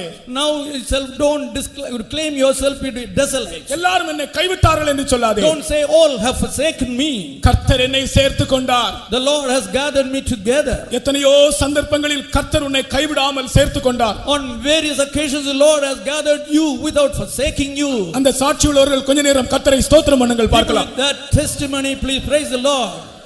ஆமென். இனியும் கர்த்தர் உன்னை தள்ளுவதில்லை என்று கர்த்தர் சொல்லுகிறார். The Lord says he will never forsake you again. அடுத்ததாக ஒன்று கூட சொல்லுகிறேன். For that I will tell you yet more thing. எத்தனையோ காரியங்கள் சொல்லலாம், ஆனால் ஒன்று மட்டும் சொல்லுகிறேன். We can say many things, but I will just mention one. அந்த நாட்களில் மனம் பதறுகிறவர்கள் இருக்க மாட்டார்களாம். In those days there will not be people who stumble in their heart. ஏசாயா 35ஆம் அதிகாரத்திலே நீங்கள் வீட்டிலே போய் வாசித்து பாருங்கள். You go and read at home chapter 35 of Isaiah. மனம் பதறுகிறவர்கள் அப்பொழுது இருக்க மாட்டார்கள். There will be no person who is hasty in those days. அதனுடைய அர்த்தம் எல்லாருக்குள்ளேயும் ஒரு விசுவாசத்தின் ஆவி இருக்கும். That means everyone will have a spirit of faith. விசுவாசிக்கிறவன் பதறான். He who believes shall not make haste. எந்த சூழ்நிலை வந்தாலும் நீ பதறக்கூடாது. You should not make haste at any circumstance. நீ பதஷ்டமாய் பேசக்கூடாது. You should not harshly speak. பதறாமல் விசுவாசத்தோடு நீ காணப்பட வேண்டும். You should be found without hastiness, with faith. ஒரு சகோதரியுடைய சாட்சி, The testimony of a sister. தன்னுடைய குழந்தையை தோள்ல போட்டுட்டு ஒரு காட்டு வழியா போயிட்டு இருக்கும்போது சிங்கம் வந்துதான். After lulling her child in a cradle, she was going along the jungle and a lion came then. நாய் வந்தாலே நமக்கு பயம். And seeing a dog itself, she was scared. சிங்கம் வந்தா யார் பயப்படாம இருப்பாங்க? Who will not fear on seeing a lion? இவங்க என்ன சொன்னாங்களா தெரியுமா அந்த sister? Do you know what that sister said? தோள்ல பிள்ளை இருக்கிறது. The child was on the shoulder. Jesus என்று சொன்னாங்களா? She shouted Jesus. ஜீசஸ் என்ற வார்த்தைக்கு எவ்வளவு power! The word Jesus has such power. Jesus என்று சொன்ன உடனே As soon as she uttered Jesus, அந்த சிங்கம் திரும்பி போய் விட்டதாம். and that lion retreated. சிங்கம் திரும்பி போகாது, நாய் தான் திரும்பி போகும். And only the dog will retreat, not the lion. சிங்கம் திரும்பி போகாது. And the lion will not retreat. ஆனால் இந்த சந்தர்ப்பத்தில் அவர்கள் பதறாமல் ஜீசஸ் என்று சொன்னார்கள். But without haste she mentioned the name of Jesus. உனக்கு முன்னால சிங்கம் வந்தா நீ என்ன சொல்லுவ? What will you say if you confront a lion? ஐயோ அம்மான்னு சொல்லுவான். You will wail and cry aloud. தாத்தா பாட்டின்னு சொல்லுவான். And he will call on grandma and grandfather. ஐயோ நான் செத்தேன்னு சொல்லுவான். And you will say you are dead. அப்படி சொல்லாதே. Do not say like that. மனம் பதறுகிறவனாயிராதே. Do not be hasty in your words. எந்த சந்தர்ப்பத்திலும் பதறாமல் ஜீசஸ் என்று சொல்லு. In any occasion you should not make haste but shout at Jesus. இயேசு என்று சொல்லு. You say Jesus. நீ பதற வேண்டாம். You should not make haste. விசுவாசிக்கிறவன் பதறான் என்று கர்த்தர் சொல்லுகிறார். The Lord says you who believes shall not make haste. உங்களுடைய கண்களை மூடுங்கள். Close your eyes. இயேசுவே என்று சொல்லுங்கள். Call on Jesus. உங்களுக்கு கர்த்தர் ஒரு ஆளுகையை தரப்போகிறார். Lord is going to give you a rule. இதோ ஒரு ராஜா நீதியாய் ஆளுகை செய்வார். Behold, a king will rule in righteousness. பிரபுக்களும் நியாயமாய் துரைத்தனம் பண்ணுவார்கள். And the princes will reign in justice. இந்த பூமியிலே இந்த ஆளுகை நடக்கும். And in this earth this rule will take place. நாம் அவரோடு ஆளுகை செய்ய போகிறோம். We are going to rule with him. உங்கள் வார்த்தையை குறித்து கவனமாக இருங்கள். And be careful about your words. கர்த்தர் உங்களை சுகமாக்குகிறார். The Lord is healing you. அந்த நாட்களில் குருடன் இல்லை. There will be no blind man on those days. குருடன் பார்வை அடைவான், And the blind will receive his sight. ஊமை பேசுவான், Deaf will speak. சப்பானி எழும்பி And நடப்பான். lame will rise and walk. அந்த வல்லமையை கர்த்தர் இப்பொழுதே நமக்கு தருகிறார். God is sending that power to us right now. கர்த்தர் உங்களை இப்பொழுது குணமாக்குகிறார். The Lord is healing you now. யாராவது வியாதியஸ்தராய் வந்திருந்தால் கர்த்தர் உங்களை இப்பொழுது குணமாக்குகிறார். If there is anyone sick, the Lord is healing you. உங்களுடைய வேதனை வியாதி இருக்கிற இடத்தில் உங்கள் கைகளை வையுங்கள். And you place your hands in the place of your pain. கர்த்தர் உங்களை இப்பொழுது குணமாக்குகிற வேளை. And this is the time of God healing you. இயேசு கிறிஸ்து நமக்குள்ளே கிரியை செய்ய ஆரம்பித்து விட்டார். The Lord Jesus Christ has begun to work in us. காலம் கடைசியாக இருக்கிறது. Because time is at its end. ஆண்டவராகிய இயேசுவின் மேல் நம்பிக்கை வையுங்கள். And trust in the Lord Jesus Christ. மனம் பதறாதிருங்கள். Do not make a haste. பதறி பதறி பேசாதிருங்கள். Do not talk stumbling. இயேசுவே என்று கூப்பிடுங்கள். And call on Jesus. சத்தமாக இயேசுவே என்று கூப்பிடுங்கள். Shout aloud and call Jesus. சத்தமாக இயேசுவே என்று கூப்பிடுங்கள். Shout aloud and say Jesus. இப்பொழுதே அவர் உங்களுக்கு பதில் தருகிறார். And giving you healing now. இதோ பரலோகத்திலிருந்து ஒரு கரம் உங்களுக்காக நீட்டப்படுகிறது. And there is a hand stretched out from heaven to you. உன் வாழ்க்கையை அவர் மாற்றுகிறார். He is changing your life. உனக்கு விரோதமாய் வருகிற வல்லமைகளை கர்த்தர் நிர்மூலமாக்குகிறார். God is destroying the powers that are rising against you. சத்தமாக இயேசுவே என்று கூப்பிடுங்க. Shout and say Jesus. அவரே உன் ராஜா. And he is the king. அவரே ராஜாதி ராஜா. He is the king of kings. அவர் உன்னை கைவிட மாட்டார். He will not forsake you. அவர் உனக்கு சொன்ன வார்த்தையை தவற மாட்டார். He will not stumble in the word which has said to you. ஆண்டவருடைய வசனத்தை விசுவாசி. Believe the word of God. இப்பொழுது நீ சுகமாகிறாய். Now you are being healed. இயேசு கிறிஸ்துவின் நாமத்திலே In the name of Jesus. உனக்கு விரோதமாய் வருகிற சிங்கங்கள் திரும்பி போகட்டும். The thoughts occurring against you, let them return. சிங்கங்கள் திரும்பி போகட்டும். And let the thoughts be returned. உனக்கு ஒரு ஆபத்து வராது. You will not no uneven thing will be பயப்படாதே, நான் உன்னோடு இருக்கிறேன். Do not fear, I am with you. திகையாதே, நான் உன் தேவன். Do not be dismayed, for I am your God. நான் உன்னை பலப்படுத்தி உனக்கு சகாயம் பண்ணுவேன். I will strengthen you and help you. என் நீதியின் வலதுகரத்தினால் உன்னை தாங்குவேன். I will uphold you with the right hand of my righteousness. நீ என் தாசன். You are my servant. நான் உன்னை உருவாக்கினேன். I have made you. நீ என்னால் மறக்கப்படுவதில்லை. You shall not be forgotten by me. உன் துக்கங்களை நான் மாற்றுகிறேன். I will change your sorrow. உன் வேதனைகளை மாற்றுகிறேன். I am changing your pains. நீ என்னுடைய பிள்ளை. You are my child. உன்மேல் எந்த வல்லமைகளுக்கும் அதிகாரம் இல்லை. And you are in my right hand. என்னை நோக்கி கூப்பிடு. And call upon me. நான் உனக்கு உத்தரவு தருவேன். I will answer you. கர்த்தர் கிரியை செய்கிறார், அவரை நோக்கி கூப்பிடுங்கள். And the Lord is keep working and call இயேசுவே upon என்று him. கூப்பிடுங்கள். Call upon him. இயேசுவே என்று கூப்பிடுங்கள். Call him Jesus. உங்களுடைய கைகளை தட்டுங்கள். And clap your hands. அவரை மகிமைப்படுத்துங்கள். And glorify God. ஆண்டவராகிய இயேசுவே, And dear Jesus, எனக்கு உதவி செய்யும். help me. அவரை நோக்கி கூப்பிட்டால் கர்த்தர் நிச்சயமாக உனக்கு உதவி தருவார். And if you call upon him, definitely the Lord will come to you. இது கர்த்தர் உங்களை சுகமாக்குகிற வேளை. And this is the time the Lord healing you. கர்த்தருடைய வல்லமை வெளிப்பட்டுக் கொண்டிருக்கிறார். And the power of the Lord is being revealed. கர்த்தர் உங்களை அநேகரை தொட்டுக் கொண்டிருக்கிறார். The Lord is touching many of you. தேவ வல்லமைக்கு இடம் கொடுங்க. And yield for the power of God. பிசாசின் ஆவிகள் ஓடுகிறது. And the spirit of backtracking is fleeing. அநேகருக்குள் இருந்து அநேக அசுத்த ஆவிகள் ஓடுகிறது. Many unclean spirits are fleeing many people. மந்திரவாத கட்டுகள் முறிகிறது. All the cords are breaking. பயத்தின் ஆவியில் இருந்து அநேகரை கர்த்தர் விடுவிக்கிறார். God is delivering many people from the spirit of fear. உன்னுடைய சரீரத்தில் அநேக நாட்களாக இருக்கிற அந்த வேதனையில் இருந்து நீ விடுதலை ஆகிறாய். இயேசுவின் நாமத்தில் சொல்லப்படுகிறது. I tell you in the name of Jesus that you are being delivered from the pain which has been in your body for many days. திபாஷியாலா கரபக துலபஹாராலபா திபாரா ஷலபக துலபக தரபக ஷலபலா இதபலா நபே லகரபல கதுரபல கஷல ஹalleluya லகதல கரபல கதுரால துதி செய்ய தொடங்கினால் கர்த்தர் யுத்தம் செய்ய தொடங்குவார். துதி செய்ய தொடங்கினால் கர்த்தர் யுத்தம் செய்ய தொடங்குவார். அஸ்திவாரம் அசைந்திடும் சாத்தான் அஸ்திவாரம் அசைந்திடும். ஹalleluya அஸ்திவாரம் அசைந்திடும். ஓ ரபலா சாத்தான் அஸ்திவாரம் அசைந்திடும். துதி செய்ய தொடங்கினால் கர்த்தர் யுத்தம் செய்ய தொடங்குவார். துதி செய்ய தொடங்கினால் கர்த்தர் யுத்தம் செய்ய தொடங்குவார். அஸ்திவாரம் அசைந்திடும். அஸ்திவாரம் அசைந்திடும் துதி செய்ய தொடங்கினால் கர்த்தர் யுத்தம் செய்ய தொடங்குவார் தொடங்கினால் கர்த்தர் யுத்தம் செய்ய தொடங்குவார் அஸ்திவாரம் தொடங்கினார்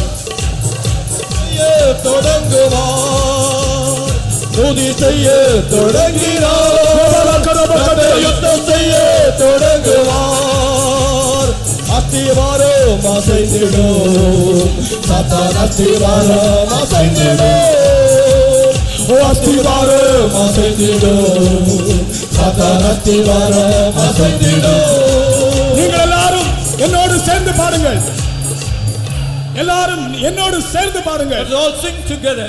துதி செய்ய தொடங்கினால் If we begin to pray, கர்த்தர் யுத்தம் செய்ய தொடங்குவார் God will begin to bind. அஸ்திபாரம் அசையும் And the foundation will be shaken. சாத்தான் அஸ்திபாரம் அசையும் The foundation of Satan will be shaken. எல்லாரும் கைத்தட்டி என்னோடு சேர்ந்து பாடுங்கள் அநேக அசுத்த ஆவிகள் ஓடுகிறது Many unclean spirits are fleeing. அநேக வியாதியஸ்தர் சுகமடைகிறார்கள் Many people are being healed of their sicknesses. தயவு செய்து நீங்கள் அப்படியே எழும்பி நில்லுங்கள் And just stand up. எழும்பி நின்று கைத்தட்டி பாடுங்கள் Stand up and clap your hands and sing. கர்த்தர் யுத்தம் செய்ய தொடங்கி விட்டார் And the Lord has begun to fight. கர்த்தர் கிரியை செய்ய தொடங்கி The விட்டார் Lord has begun to work. ஆண்டவருடைய வல்லமை வெளிப்பட்டு கொண்டிருக்கிறது And the power of the Lord is being manifested. நீங்கள் துக்கத்தோடு வந்தீர்கள் And you came with sorrow போகும்போது சந்தோஷத்தோடு போக போகிறீர்கள் and return with joy.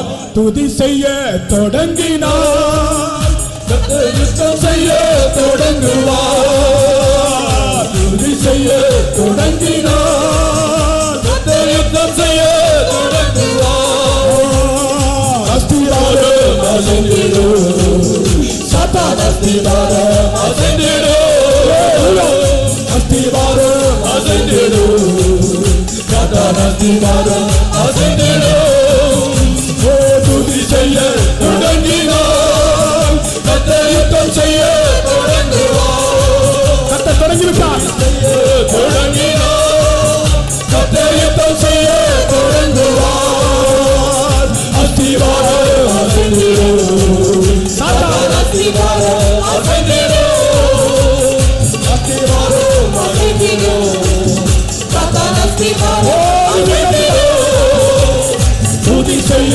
தொடங்கினார் கர்த்தர் யுத்தம் செய்ய தொடங்குவார் கர்த்தர் யுத்தம் செய்ய தொடங்கி விட்டார் தொடங்கினார் கர்த்தர் யுத்தம் செய்ய தொடங்குவார் அஸ்திவாரம் அசைந்திடும் சாத்தான் அஸ்திவாரம் அசைந்திடும் அஸ்திவாரம் அசைந்திடும் சாத்தான் அஸ்திவாரம் அசைந்திடும் துதி செய்ய தொடங்கினார் கர்த்தர் யுத்தம் செய்ய தொடங்குவார் துதி செய்ய தொடங்கினார் கர்த்தர் யுத்தம் செய்ய தொடங்குவார் அஸ்திவாரம் அசைந்திடும் சாத்தான் அஸ்திவாரம் அசைந்திடும் அஸ்திவாரம் அசைந்திடும் சாத்தான் அஸ்திவாரம் அசைந்திடும் துதி செய்ய தொடங்கினார் கர்த்தர் யுத்தம் செய்ய தொடங்குவார் துதி செய்ய தொடங்கினார் கர்த்தர் யுத்தம் செய்ய தொடங்குவார்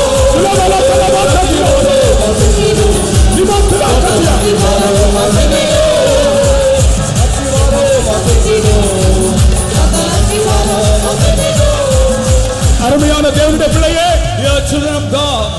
உன்னை கர்த்தர் பயங்கரமான குழியிலிருந்து பாவத்திலிருந்து தூக்கி எடுத்து கண்மனையின் மேல் நிறுத்தி உன் வாயிலே துதியை தந்தார் ஆனால் நீயோ அந்த துதியை மறந்து விட்டாய் You have forgotten the praise which God has given you after lifting you out of the horrible pit and having made you to stand in the high place. இப்பொழுது திரும்பவும் அந்த துதியை உன் வாயிலே கர்த்தர் தருகிறார் God is giving that praise again in your mouth. ஆண்டவரை துதித்து பார் And you see praising உனக்கு God. சுகம் And you will get healing. உனக்கு சமாதானம் You will get peace. உனக்கு விடுதலை You have deliverance. உன் குடும்பத்தில் அமைதி And there is peace in your family. உன் வேலையிலே வெற்றி There is success in your job. உன் படிப்பிலே வெற்றி There is success in your education. இந்த மூன்றாம் நாள் கூட்டம் முடியும் போதே நீ காண போகிறாய் And you will receive this at the end of this third day's meeting. எல்லாரும் கைத்தட்டி என்னோடு சேர்ந்து விசுவாசத்தோடு பாருங்கள் And let us all clap your hands and துதி செய்ய தொடங்கினால் கர்த்தர் யுத்தம் செய்ய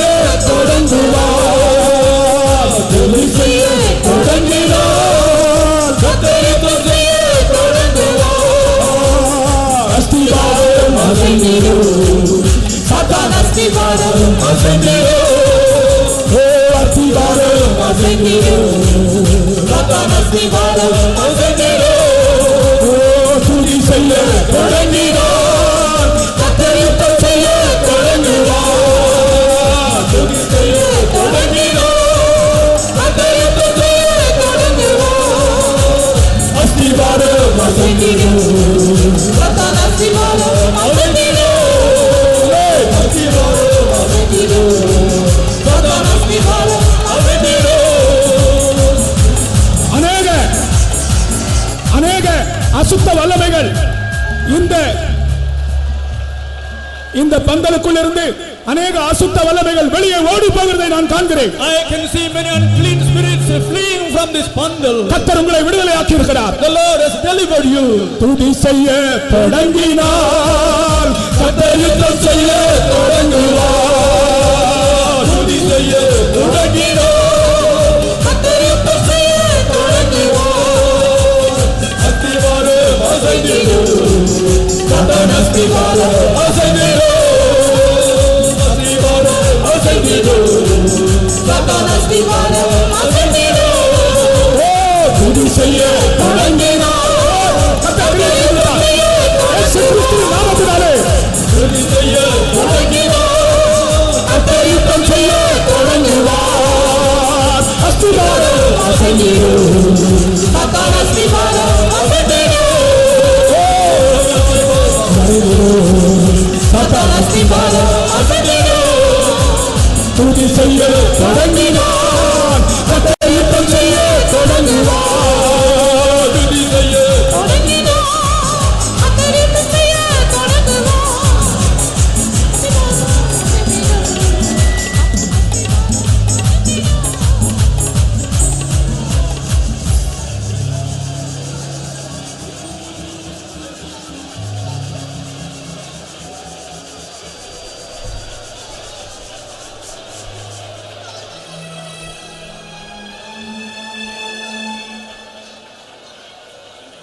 ஹல்லேலூயா.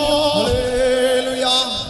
ദൈവത്തെ സ്തുതിക്കുവാൻ നാം തുടങ്ങുമ്പോൾ நாம் தேவனை துதிக்க துவங்கும் பொழுது നിന്റെ നാവിൽ ദൈവത്തെ സ്തുതിക്കുവാനായി നീ ആരംഭിക്കുമ്പോൾ உன்னுடைய நாவிலே நீ தேவனை துதிக்க ஆரம்பிக்கும் பொழுது നിനക്ക് വേണ്ടി കർത്താവ് യുദ്ധം ചെയ്യും. உனக்காக வேண்டி கர்த்தர் யுத்தம் செய்வார். നിനക്കെതിരായി പോരാടുന്ന എല്ലാ ശത്രുവിന്റെ തകർക്കുവാനുള്ള ദൈവത്തിന്റെ ശക്തി നിന്നിലേക്ക് വ്യാപരിക്കുകയാണ്. உனக்கு விரோதமாய் போராடுகிற எல்லா சத்துருடைய வல்லமையிலே கோட்டைகளை தகர்க்கக்கூடியதான சக்தி உனக்குள் வியாபரிக்கும். പരിശുദ്ധാത്മാവ് ഇന്ന് രാത്രികാലം നമ്മോട് വ്യാപിച്ചുകൊണ്ടിരിക്കുകയാണ്. கர்த்தருடைய பரிசுத்தாவிയുടെ வல்லமை നമ്മുടെ மத்தியில் வியாபித்துக் கொண்டிருக்கிறது. പരിശുദ്ധാത്മാവ് നിന്റെ ശരീരത്തിൽ വ്യാപരിക്കുമ്പോൾ ശത്രുവിന്റെ ശക്തികൾ അത് പുറത്തള്ളുകയാണ്. பரிசுத்தாவிയുടെ வல்லமை உன்னுடைய சரீரத்திலே கிரியை செய்யும் பொழுது சத்துருடைய கிரியைகள் உன்னை விட்டு அகன்று போகும். ഹല്ലേലൂയ.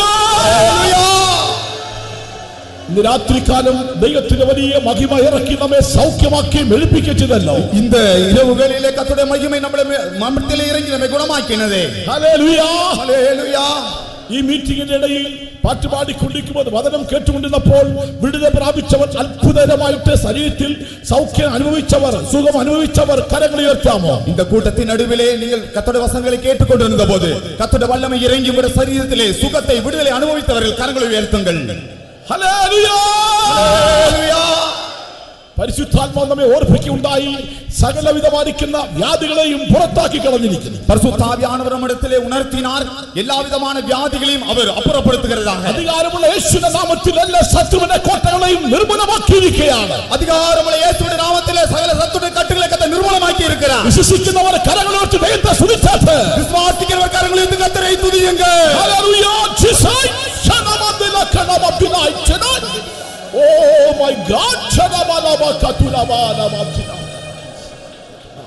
നിരാത്രികാലം ദൈവാത്മാവ് നമ്മോട് ഇടപെടുകയുണ്ടായി. இந்த ராத்திரி வேளையிலே கர்த்தருடைய ஆவியானவர் நம்மோடு கூட ഒരു பேசினார். രാജാവ് നീതിയോടെ വാഴും. ஒரு ராஜா நீதியோடு அரசாளுவார். പ്രഭുക്കന്മാർ ന്യായത്തോട് അധികാരം നടത്തും. பிரபுக்கள் நியாயத்தோடு விசாரிப்பு செய்வார்கள். തന്റെ കർത്താവേ യേശുക്രിസ്തുവിന്റെ കാന്തയുമായി 1000 ആണ്ട് ഭരിക്കുന്ന ഒരു ഭരണകൂടം അടുത്തിരിക്കുകയാണ്. நம்முடைய ஆண்டவராகிய இயேசு கிறிஸ்து ஆயிரவருட அரசாட்சி மகிமையோடு நடத்த சகாலம் சமீபித்திருக்கிறது. കർത്താവായ യേശുക്രിസ്തുവുമായിട്ട് ഒന്നിച്ചു വാഴുവാനുള്ള സുദിനം അടുത്തിരിക്കുകയാണ്. கர்த்தராகிய இயேசு கிறிஸ்துவோடு கூட ஒன்று சேர்ந்து வாழக்கூடியதான நாட்கள் சமீபித்திருக்கிறது. 1000 ആണ്ട് വാഴ്ചയ്ക്ക് വേണ്ടി കാത്തിരിക്കല്ല. അതേ അനുഭവം, അന്നത്തെ അതേ അനുഭവം, അതേ ആത്മാവ്, അതേ ദൈവമക്കളെ വിശുദ്ധി, അതേ ആത്മാവ് ഇന്ന് പൗർക്കാലം ഈ രാത്രിക്കാലം ഇവിടെ ഉണ്ടാകട്ടെ. 1000 அரசாட்சிக்காய் நாம் காத்து கொண்டிருக்கிறது இல்லை. அதே ஆவியின் தன்மை, அதே அனுபவம் இந்த ராத்திரி வேளையிலே நம்முடைய இருதயத்தில் உண்டாகட்டும். അതേ പരിശുദ്ധ ജീവിതം നമുക്ക് ഈ രാത്രികാലം ഉണ്ടാകട്ടെ. அதே பரிசுத்த ஜீவியம் இந்த ராத்திரி வேளையிலே நமக்கு உண்டாகட்டும். ഹല്ലേലൂയ, ஹல்லேலூயா. ദൈവത്തിൽ ആത്മാവ് നമ്മോട് സംസാരിച്ചല്ലോ. தேவனுடைய ஆவியானவர் நம்மோடு பேசினாரே. സൗമ്യത ഉള്ളവർ ഭാഗ്യവാന്മാർ, சாந்த குணமுள்ளவர்கள் பாக்கியவான்கள், ഭൂമിയെ കൈവശമാക്കും. அவர்கள் பூமியை சுதந்தரித்துக் கொள்வார்கள். ജയിക്കുന്നവർ ഭാഗ്യവാന്മാർ, ஜெயம் எடுக்கிறவர்கள் பாக்கியவான்கள், അവർക്ക് സിംഹാസനം ലഭിക്കും. அவர்கள் சிங்காசனத்தை பெற்றுக் கொள்வார்கள்.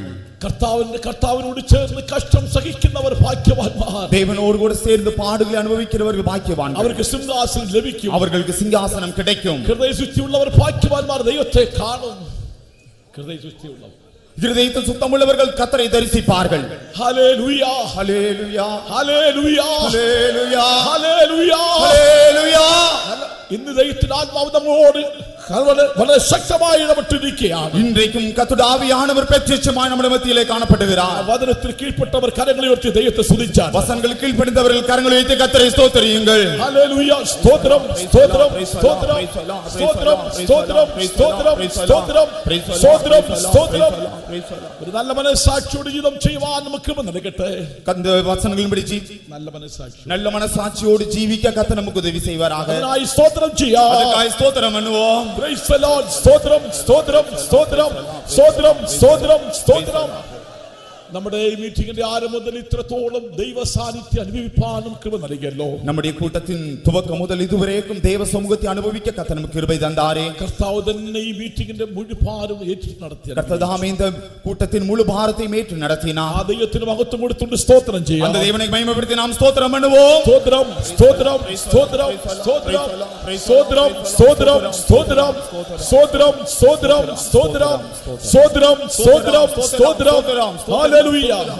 കർത്താവ് നീതിയുടെ ജയത്തിന്റെ സിംഹാസനം ഒരുക്കി വേഗത്തിൽ വെളിപ്പെടുമ്പോൾ, நம்முடைய ஆண்டவர் நீதியோடு கூட ஜெயத்தின் சிங்காசனத்தை ஆயத்தப்படுத்தி சீக்கிரம் வெளிப்படும் பொழுது, വചനം കേട്ട എല്ലാവരും യേശുവിനെ കാണപ്പെടുവാൻ ഒരുങ്ങട്ടെ. இந்த வசனத்தை கேட்டதான யாவரும் அந்த வரியில் காணப்படும்படி கர்த்தர் ஆயத்தப்படுத்துவாராக. അതിനെ ആർക്കും ശിക്ഷാവിധിക്ക് കാരണമായി തീരരുത്. ஒருவரும் நியாய தீர்ப்பு காரணமாய் போய்விடக் கூடாது. കർത്താവിനോടുകൂടെ സിംഹാസനത്തിൽ വാഴുവാനായിട്ട് വാഞ്ചിക്കുന്ന ദൈവമക്കളെ, கர்த்தரோடு கூட சிங்காசனத்தில் வாழும்படியாய் வாஞ்சிக்கிறதான தேவனுடைய பிள்ளைகளே, ഈ ആരാധനയ്ക്ക് കടന്നു വരുമ്പോൾ മാത്രമുള്ള ഉണർവല്ല നമുക്ക് ആവശ്യം. இந்த ആരാധന கடந்து வரும் பொழுது நமக்கு ஒரு எழுப்புதல் மாத்திரம் போதாது. നമ്മൾ എവിടെയും നമ്മുടെ ഭവനത്തിലായിരിക്കുമ്പോഴും, നമ്മൾ നടക്കുമ്പോഴും പോകുമ്പോഴും ഇരിക്കുമ്പോഴും നമ്മുടെ ആത്മാവിന്റെ ശക്തി നമ്മൾ പ്രാപിക്കണം. நாம் வீட்டில் இருக்கும் பொழுதும் நடக்கும் பொழுதும் போகும் பொழுதும் எழும்பும் பொழுதும் ஆவியின் அபிஷேகம் நமக்கு தேவை. അഭിഷേക ശക്തിയാണ് നമുക്ക് നിലനിൽക്കുന്നത്. ஆவியின் வல்லமையினால் நாம் நிரப்பப்பட வேண்டும். ഹല്ലേലൂയ, ஹல்லேலூயா. ശത്രുവിന്റെ ശക്തികളെ, കോട്ടകളെ തകർക്കാനുള്ള ദൈവശക്തി നിന്നെ വ്യാപരിച്ചിരിക്കുകയാണ്. சத்துருடைய கோட்டைகளை, சக்திகளை தகர்க்கக்கூடியதான கர்த்தருடைய வல்லமை உனக்குள் கிரியை செய்து கொண்டிருக்கிறது. അതുകൊണ്ട് നമ്മൾ പാടി സന്തോഷിച്ചതായ ആ കോരസ് ഒരു പ്രാവശ്യം കൂടെ പാടാം. நாம் பாடி சந்தோஷப்பட்டதான அந்த பல்லவியை ஒரு முறை கூட நாம் பாடுவோம். എല്ലാവരും പാടി കർത്താവിനെ സന്തോഷിച്ച് കടന്നു പോയാട്ടെ. எல்லாரும் பாடி கர்த்தரில் சந்தோஷப்பட்டு நாம் கடந்து செல்வோமாக. துதி செய்ய யுத்தம் செய்ய தொடங்குவார். ഹല്ലേലൂയ. துதி செய்ய தொடங்கினார். கர்த்தர் யுத்தம் செய்ய தொடங்குவார். அஸ்திபாரம் அசைந்திடும். ഹല്ലേലൂയ. அஸ்திபாரம் அசைந்திடும். அஸ்திபாரம் அசைந்திடும். சாத்தான் அஸ்திபாரம் அசைந்திடும். துதி செய்ய தொடங்கினார். கர்த்தர் யுத்தம் செய்ய தொடங்குவார். துதி செய்ய தொடங்கினார். கர்த்தர் யுத்தம் செய்ய தொடங்குவார். அஸ்திபாரம் அசைந்திடும். சாத்தான் அஸ்திபாரம் அசைந்திடும். அஸ்திபாரம் அசைந்திடும். சாத்தான் அஸ்திபாரம் அசைந்திடும். துதி செய்ய தொடங்கினார். கர்த்தர் யுத்தம் செய்ய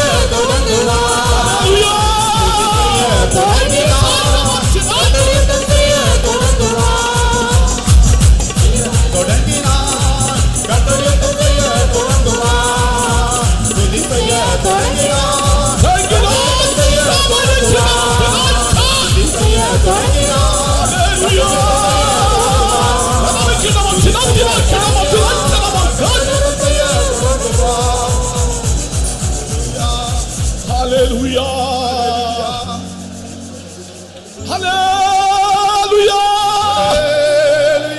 കർത്താവായ യേശു ക്രിസ്തുവിൽ കൂടെ നമുക്ക് ജയം നൽകിയ ദൈവത്തിന് ദൈവമക്കൾ നന്ദിയുടെ ഹൃദയത്തോടെ കർത്താവിനെ സ്തുതിച്ച് സ്തോത്രം ചെയ്താട്ടെ. നമ്മുടെ കർത്താവായ യേശു ക്രിസ്തു മൂലമായി നമുക്ക് ജയം കൊടുക്കുന്നതാണ് தேவனுக்கு தேவனுடைய ஜனங்கள் எல்லாம் நன்றியுள்ள இதயத்தோடு கர்த்தரை ஸ்தோத்திரம் பண்ணுவோம். Hallelujah. அன்பான கர்த்தாவே, நாங்கள் உம்மை நன்றியோடு கூட நாங்கள் ஸ்தோத்திரிக்கிறோம் ஆண்டவரே. நீர் எவ்வளவு கிருபையும் இரக்கம் தயவுள்ளவராய் எங்களுடைய மத்தியில் கடந்து வந்திருந்தீர், அதற்காக ஸ்தோத்திரம்.